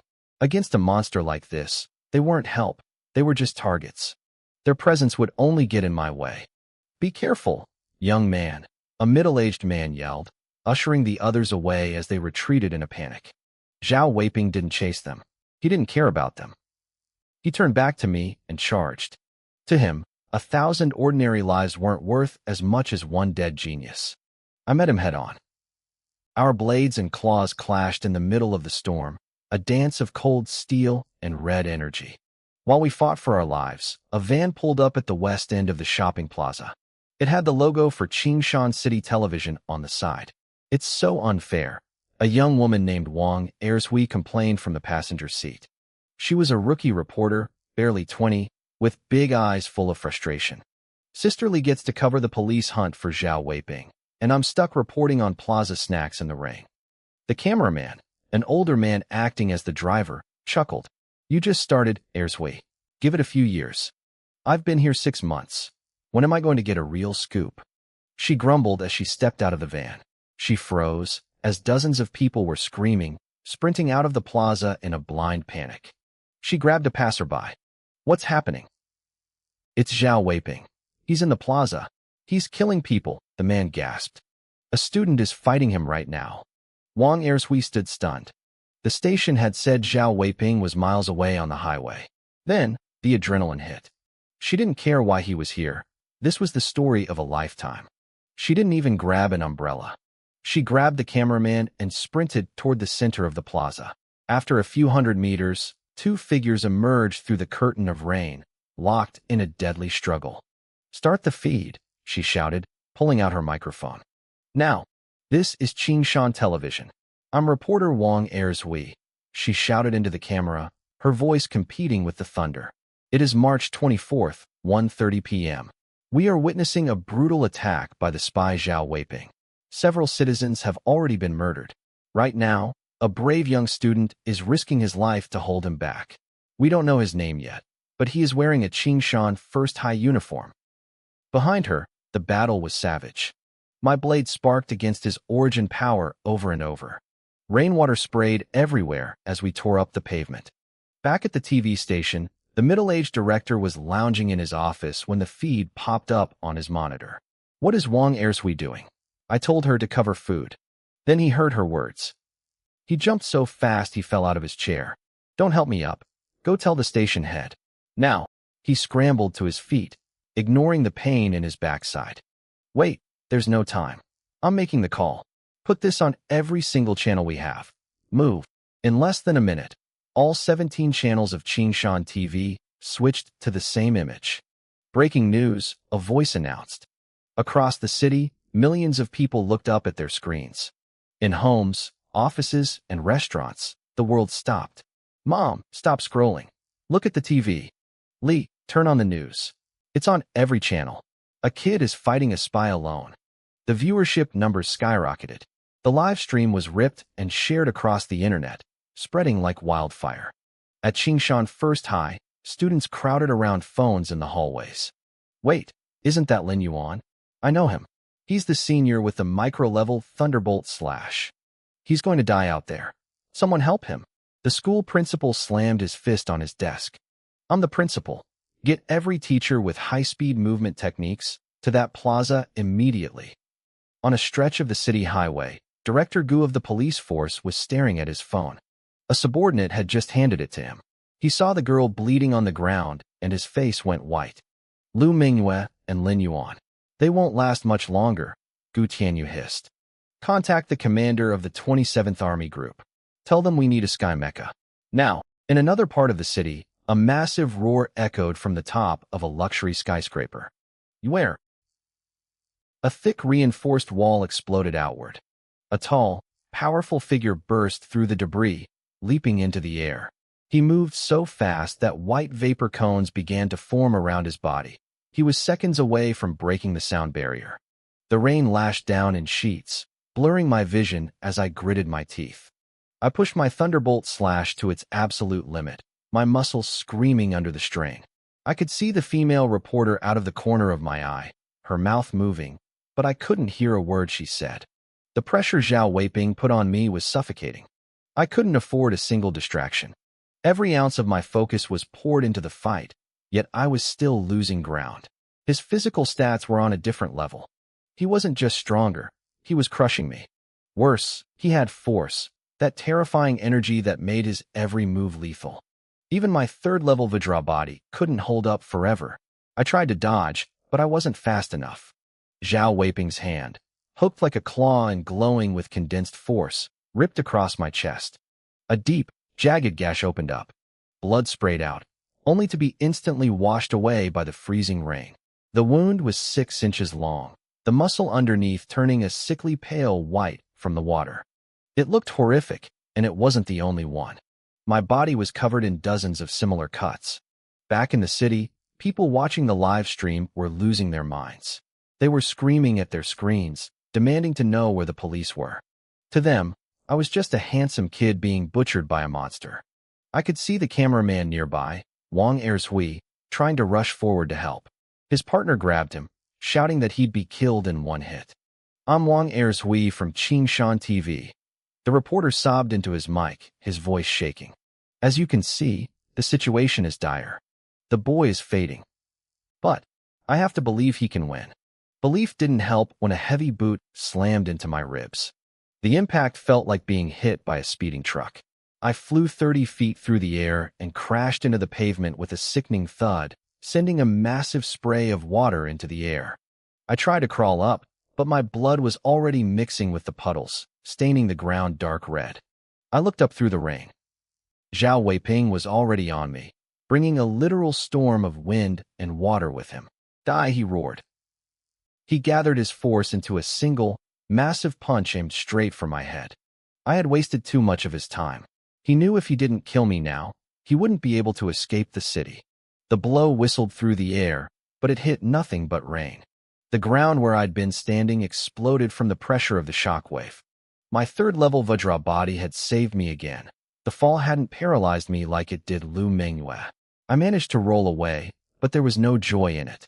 My energy was spent. I needed a second to breathe, but Zhao Weiping wasn't going to give it to me. My pupils shrank as his palm, glowing with lethal energy, tore through the rain toward my face. I remembered the butcher. This was the same move that had driven that man's head into his own chest. I pushed my gale steps to the breaking point, trying to retreat, but he was too fast. 0.5 meter, 1 foot, 2 inches. Then, in that split second between life and death, a cold, mechanical voice echoed in my head. Asterisk Gale Steps has entered an epiphany. Gale Steps has reached perfection level. Asterisk. A flood of insight crashed into my mind. Suddenly, the wind wasn't my enemy anymore. It was my tool. I felt the air moving around Zhao Weiping's palm. As his strike came forward, I didn't just move. I flowed. I borrowed the force of his own wind to propel myself backward, gliding away like a leaf in a storm. His palm struck empty air. Zhao Weiping frowned, his eyes narrowing. He didn't understand how my speed had suddenly doubled. He surged forward again, his legs pumping with force, closing the gap in a heartbeat. He threw a punch. I drifted to the side. He threw another. I slipped past it with a fluid grace that felt like dancing. He was losing his mind. He didn't believe someone could have a breakthrough in the middle of a life-and-death struggle. That only happened in movies. He unleashed a barrage of punches, fast as lightning and dense as the rain itself, but every single one missed. High above the city, Director Gu stared at his phone in shock. He was the creator of the Gale Steps technique. He knew exactly what he was seeing. Perfection level. He had told me to find him once I reached that level, but he'd meant it as a joke. It usually took decades, and even then, most experts never reached it. But even with perfection level, he knew I was in trouble. My breathing was ragged.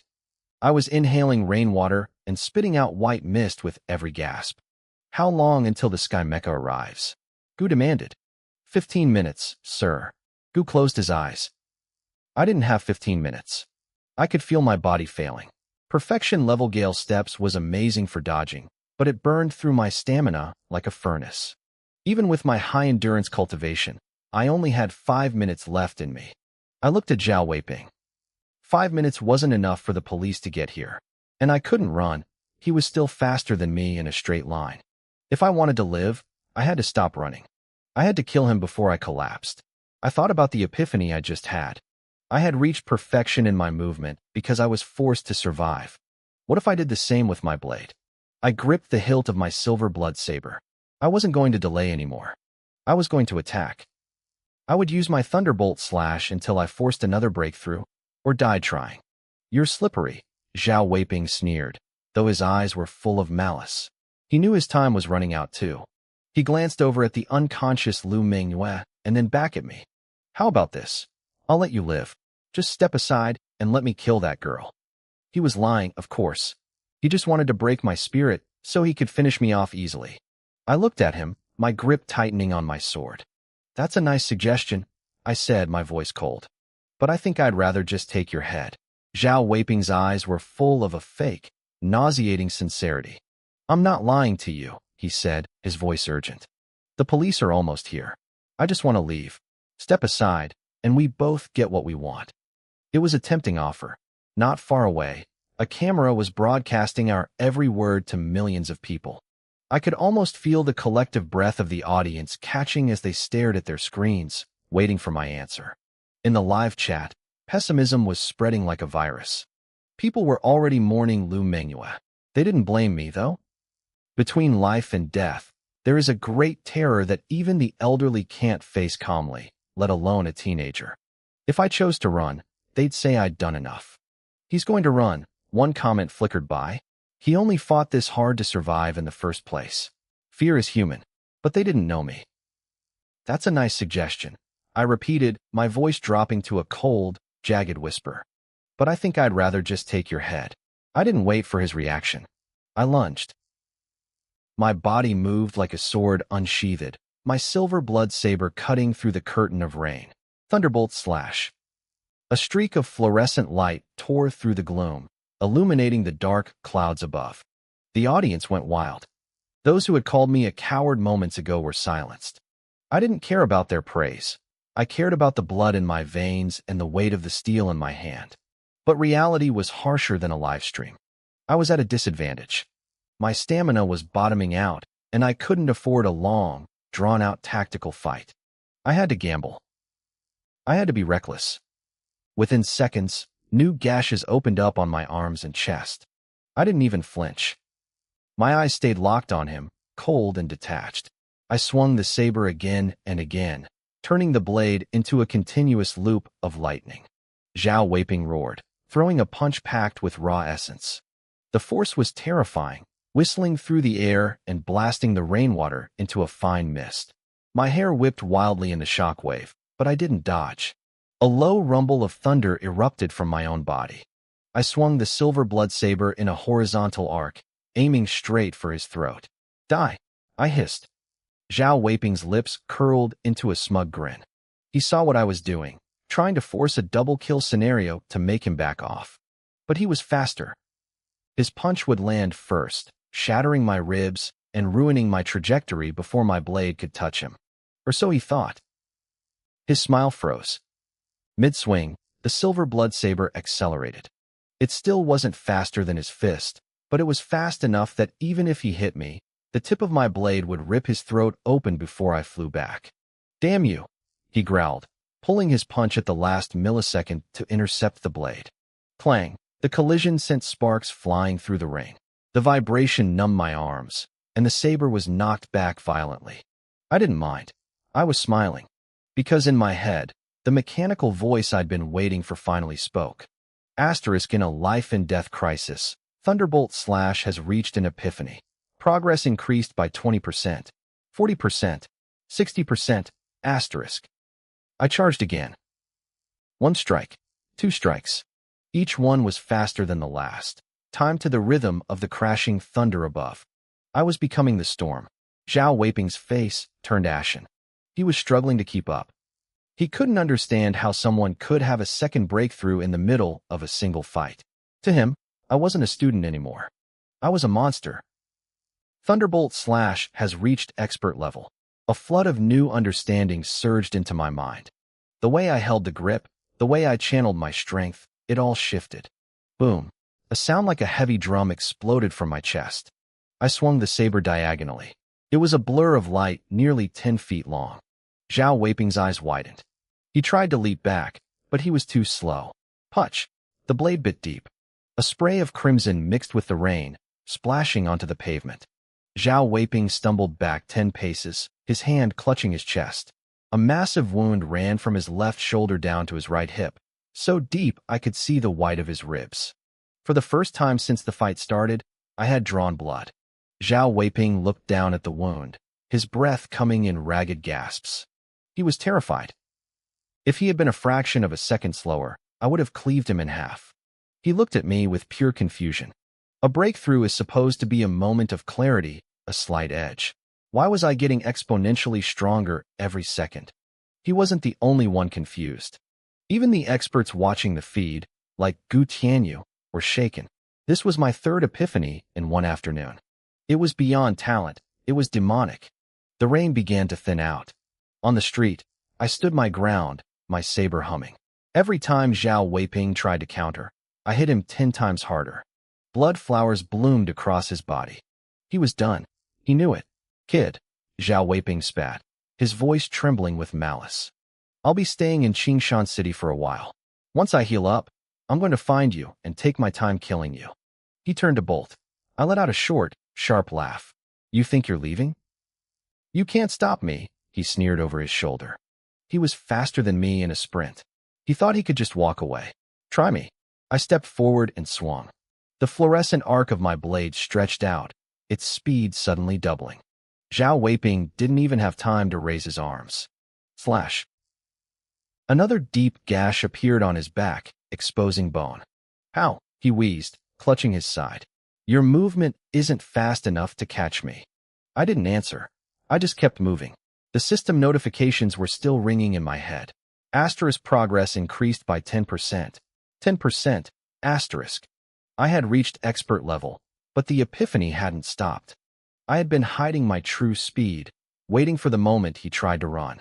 I wasn't going to let him escape. After all, this guy was a walking 1 million yuan bounty, and I intended to collect. Zhao Weiping tried everything to escape.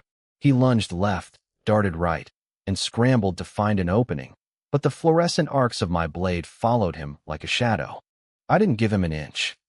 If he stopped to block, he lived for another second. If he didn't, he was dead. It felt exactly like the time Ning Chuan trapped Zhang Wenxi in the classroom during the trials. The only difference was that my saber was faster now. And this time, I was allowed to kill. Slash. Blood sprayed as my blade cut through the air. Zhao Weiping was forced back again, his body a map of deep, jagged wounds. He was drenched in red. I never thought I'd fall to a kid at the 6th stage of awakening. He wheezed, finally stopping his attempt to flee. A savage, desperate look crossed his face. But if I'm going down, I'm taking a genius like you with me. That's a fair trade. He stopped running. Instead, the origin power inside him began to boil. It surged toward his hands, radiating a terrifying, volatile energy. He was preparing a final, suicidal strike. I felt the shift in the air and didn't hesitate. I stepped into my gale steps and swung. A 3-meter-long arc of light shot through the rain, fast as a lightning bolt. Zhao Weiping didn't even try to block it. He twisted his body, letting the blade bite into his thigh and back, non-lethal spots. He didn't care about the pain anymore. He was already a dead man walking. His hands glowed like white-hot flames, the sheer heat vaporizing the raindrops before they could even touch him. I didn't feel fear. My eyes stayed cold. I swung again, and then again, each strike faster than the last. My blade moved like a silver river pouring from the sky, relentless and overwhelming. Ding! The cold, synthesized voice of the system echoed in my brain. Asterisk epiphany for Thunderbolt Slash has ended. Accumulation complete. Skill evolved to perfect level. Asterisk. Suddenly, the saber felt like an extension of my own arm. It wasn't just a technique anymore. It was an instinct, as natural as breathing. I gripped the hilt and swung. Boom. A sound like a localized thunderclap erupted from the blade. At the perfect level, every ounce of power was contained within the steel, not a single drop of energy wasted. My wrist flickered. 3 silver arcs appeared in the air simultaneously, crossing over each other to form an inverted triangle. They locked onto Zhao Weiping, sealing every escape route. He froze. He thought 2 of them were illusions meant to hide the real killing blow. But as the sharp, biting chill of the steel neared his skin, he realized the terrifying truth. All 3 were real. All 3 were lethal. He tried to retreat, his survival instinct pushing his speed to the absolute limit. But against my silver light, he looked like he was moving in slow motion. Thud! Thud! The 2 diagonal arcs slammed into the gathered energy in his hands. With a deafening explosion, his crimson origin power shattered and washed away in the rain. The 3rd arc, the horizontal one, passed straight through his neck. It didn't even slow down. A thin red line appeared. A moment later, his head was tossed high into the air, followed by a geyser of blood. It doesn't even hurt, was likely his last thought as he caught a glimpse of his own headless body before his world went dark. In the distance, I heard Wang Ershui screaming into his microphone. He did it. The spy from the heavenly dance realm, the federal fugitive Zhao Weiping, has been decapitated by a Qingshan youth. The livestream chats exploded. Most people were just shocked, but the martial arts experts watching were speechless. They knew exactly how difficult that final move was. A ray of sunlight pierced through the dark clouds, hitting the wet pavement. The first spring rain of Qingshan City was over. I tilted my head back, closing my eyes, letting the soft warmth hit my face. Below me, Zhao Weiping's blood mixed with the rainwater, spreading in a vivid, crimson pool. I felt strangely calm. For my first time killing someone, I wasn't shaking. I wasn't even upset. In the eyes of the Federation, he was a monster. To his own people, maybe I was the villain. It wasn't about right or wrong. It was just about who was stronger. The heart of the martial path. I whispered to myself, falling into a deep thought. Where? A massive, booming voice snapped me out of it. Before I could even process the sound, a tall, imposing figure blurred into my vision. He was suddenly there, cradling the fallen Lu Manhwa. His speed was terrifying. I stared at him, my heart racing for the first time. Dad, I'm okay, Lu Manhwa said weakly. She pointed toward me. He's my classmate. He saved me. He killed Zhao Weiping. I knew who he was immediately. Lu Zhan, the master of the Jidao Martial Arts Hall and the strongest man in Qingshan City. Lu Zhan looked at me, his gaze heavy. Your first kill? Yeah, I said, nodding simply. If this had been yesterday, I would have been nervous or tried to impress a man of his stature. But after a fight to the death, My mind had changed. I felt a profound sense of peace. Not bad, Lu Zhan said. That was it. Lu Minghua looked at me in surprise. She knew her father was incredibly harsh. Even when she got scouted by Galaxy University, he only told her she was average. A few minutes later, the silence was replaced by the wailing of sirens. Police cars and ambulances flooded the street. Later, at the Qingshan First People's Hospital, the smell of disinfectant filled the air. I was in a VIP suite, and the hallway was already overflowing with flowers. Representatives from every major organization in the city were lined up to see me. Cameras flashed constantly. I put on my best polite smile and thanked everyone. I didn't care about the fame, but I definitely cared about the rewards. The first high school gave me 2 bottles of longevity nutrient solution. The mayor's office handed over 100,000 yuan in cash. The Education Bureau gave me another bottle of nutrients, and a Brave Youth Foundation added another 150,000 yuan.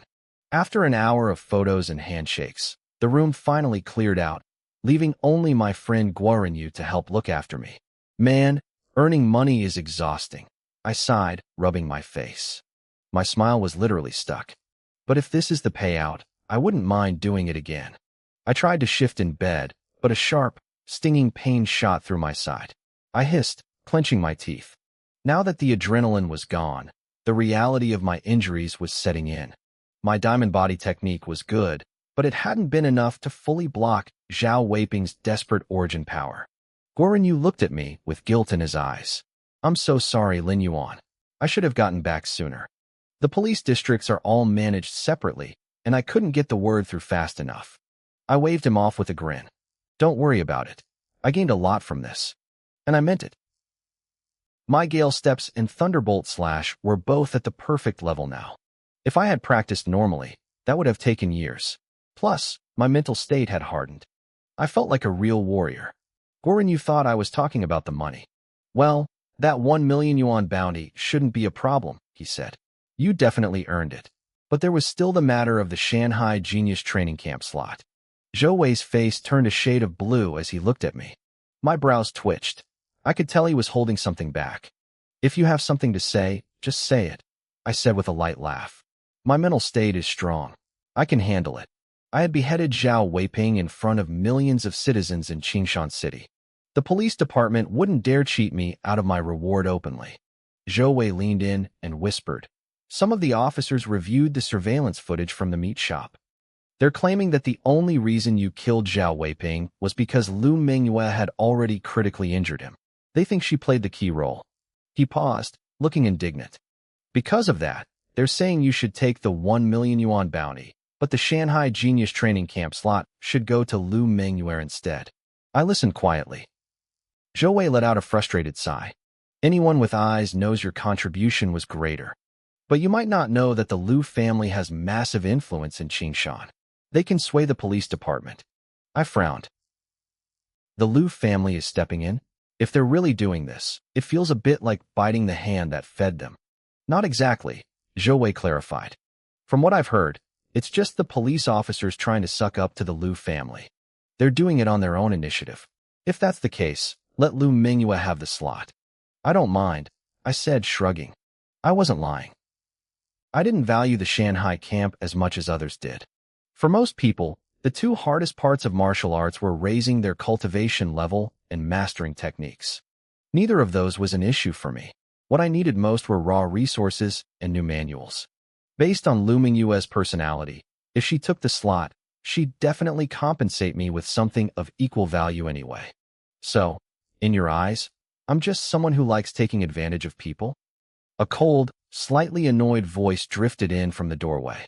Lu Minghua was sitting in a wheelchair, glaring at me. Her father, Lu Zhan, was pushing her into the room. I smiled at her. I'm serious. The Shanghai camp doesn't do much for me. But of course, if you feel bad about it, feel free to drown me in money. Keep it for yourself, Lu Minghua said, rolling her eyes. My focus right now is breaking through to become an official martial artist. Helping the police was just about finding a breakthrough opportunity. I never planned on going to that camp. What a shame, I said, shaking my head with mock regret. I was hoping to squeeze a fortune out of you. Seeing our conversation wrap up, Zhou stood and bowed slightly. Hello, Night Lu. Lu Zhan was a man of few words. He simply nodded. Then, he turned his gaze toward me. Manhwa told me, you saved her life. I owe you a favor. I'm her classmate, I replied easily. Saving her was the right thing to do. Lu Zhan didn't waste time on small talk. He reached out for my phone, and I handed it over. He typed in a string of numbers. Call me when you need something. He didn't specify what kind of need, but Zhou Wei's expression changed instantly. He looked at me with pure envy. In Qingshan City, there was almost nothing Lu Zhan couldn't get done if he set his mind to it. This wasn't just a phone number. It was a blank check for a miracle. I realized he wasn't just being polite. My soul had evolved, making me stronger, but I wasn't so detached from the world that I'd turn down a powerful backer. Uncle Lu, I won't be formal then, I said, taking my phone back with a smile. I wasn't trying to suck up to him. I noticed he had saved his contact name as Uncle Lu. He was signaling that he viewed me as a junior, not just a stranger. Lu Mingyue rolled her eyes at me again. Uncle Lu, you really know how to climb the ladder, don't you? Why don't you just call him Godfather? Since the rescue, her attitude toward me had become noticeably more intimate, though she probably hadn't realized it herself. Is that an option, Uncle Lu? I joked. We chatted for a bit longer before the Lu family left. Once I was alone, I lay back and started tallying my gains for the day. 9 bottles of longevity nutrient solution. Over 1 million yuan in cash and checks. Another million still pending from the police. My bank account balance was already at 60,000. I did the math and nearly jumped. It was close to 5 million yuan. If I was careful, this was enough to fund me all the way to becoming a martial artist. Money wouldn't be a problem for a while. It's time to change my breathing method, I thought. Different grades of breathing methods had different tempering effects. If I had been practicing an S-rank method focused on endurance today, I wouldn't have had to risk everything to kill Zhao Weiping so quickly. I could have just danced around him with Gale steps until he collapsed. Unfortunately, S-rank methods weren't for sale. Private factions kept them locked away as the foundation for their heirs.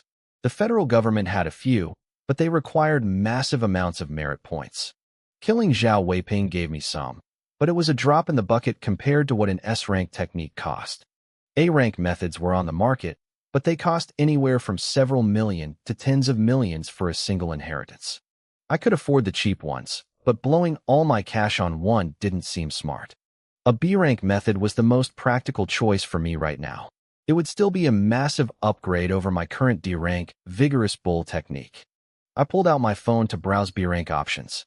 Qingshan First High was a top-tier school, so their library went up to B-rank. Usually, students were limited to 4 techniques, and I had already hit my limit. But with my current strength and the merit of killing a major criminal, the school leaders would likely turn a blind eye and let me borrow another B-rank manual for free. Geniuses always get perks. Before sleeping, I summoned my status panel. Level, Awakening Stage 6, Vigorous Bull Strength. Micro level, 12%. Gale Steps, Perfect level, 7%. Thunderbolt Slash, Perfect level, 1%. Ancient Killing Art, Proficient, 23%. Diamond Body, Level 3, 27%. I stared at Gale Steps and Thunderbolt Slash. Perfect was supposed to be the limit. There were no sublevels. Once you hit it, you were done. Usually, the system stopped giving me insights at that point, but the progress bars were still moving. Was it a bug, or was there something beyond perfection? I thought about it for a long time, but couldn't find an answer. Eventually, I closed my eyes. It didn't matter. Once it hit 100%, I'd find out. I slept heavily that night, finally making up for days of exhaustion. I didn't wake up until 9 a.m. the next morning. I felt refreshed. To my surprise, the stinging pain in my side was almost gone. Zhou Wei told me the Lu family had brought in a professional healing type awakened from the capital overnight. The doctor checked me over and cleared me for discharge. I didn't hang around. I grabbed a cloth bag from a nurse, stuffed my nutrient solutions and cash inside, and said goodbye to Zhou Wei. The weather was beautiful. The sun was warm, and a light breeze brushed against my face. I stood by the roadside, debating whether to go home or head back to school. Suddenly, a shadow fell over me. I looked up. Wei Bohu was standing right in front of me.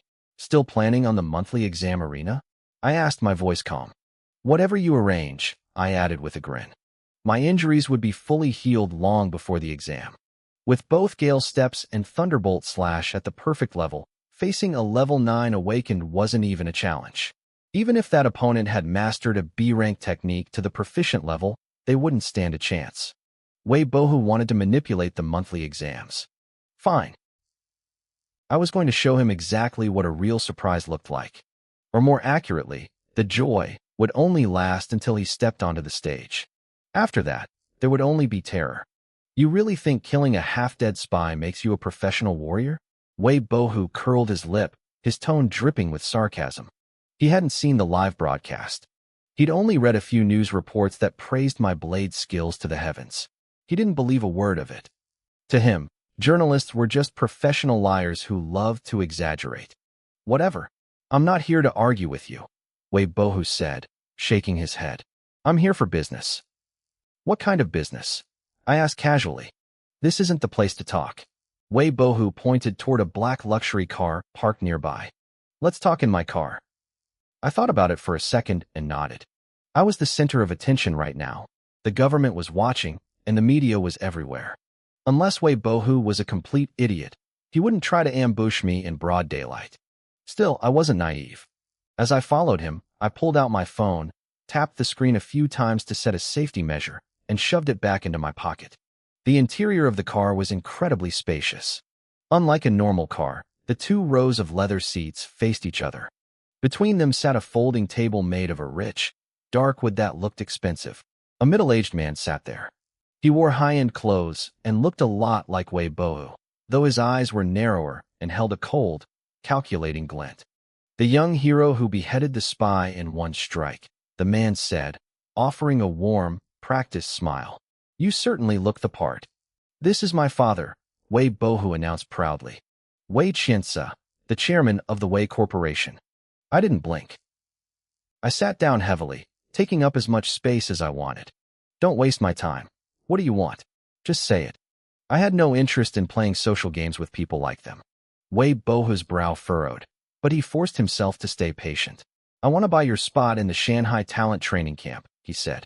I froze for a second. You can buy and sell those spots?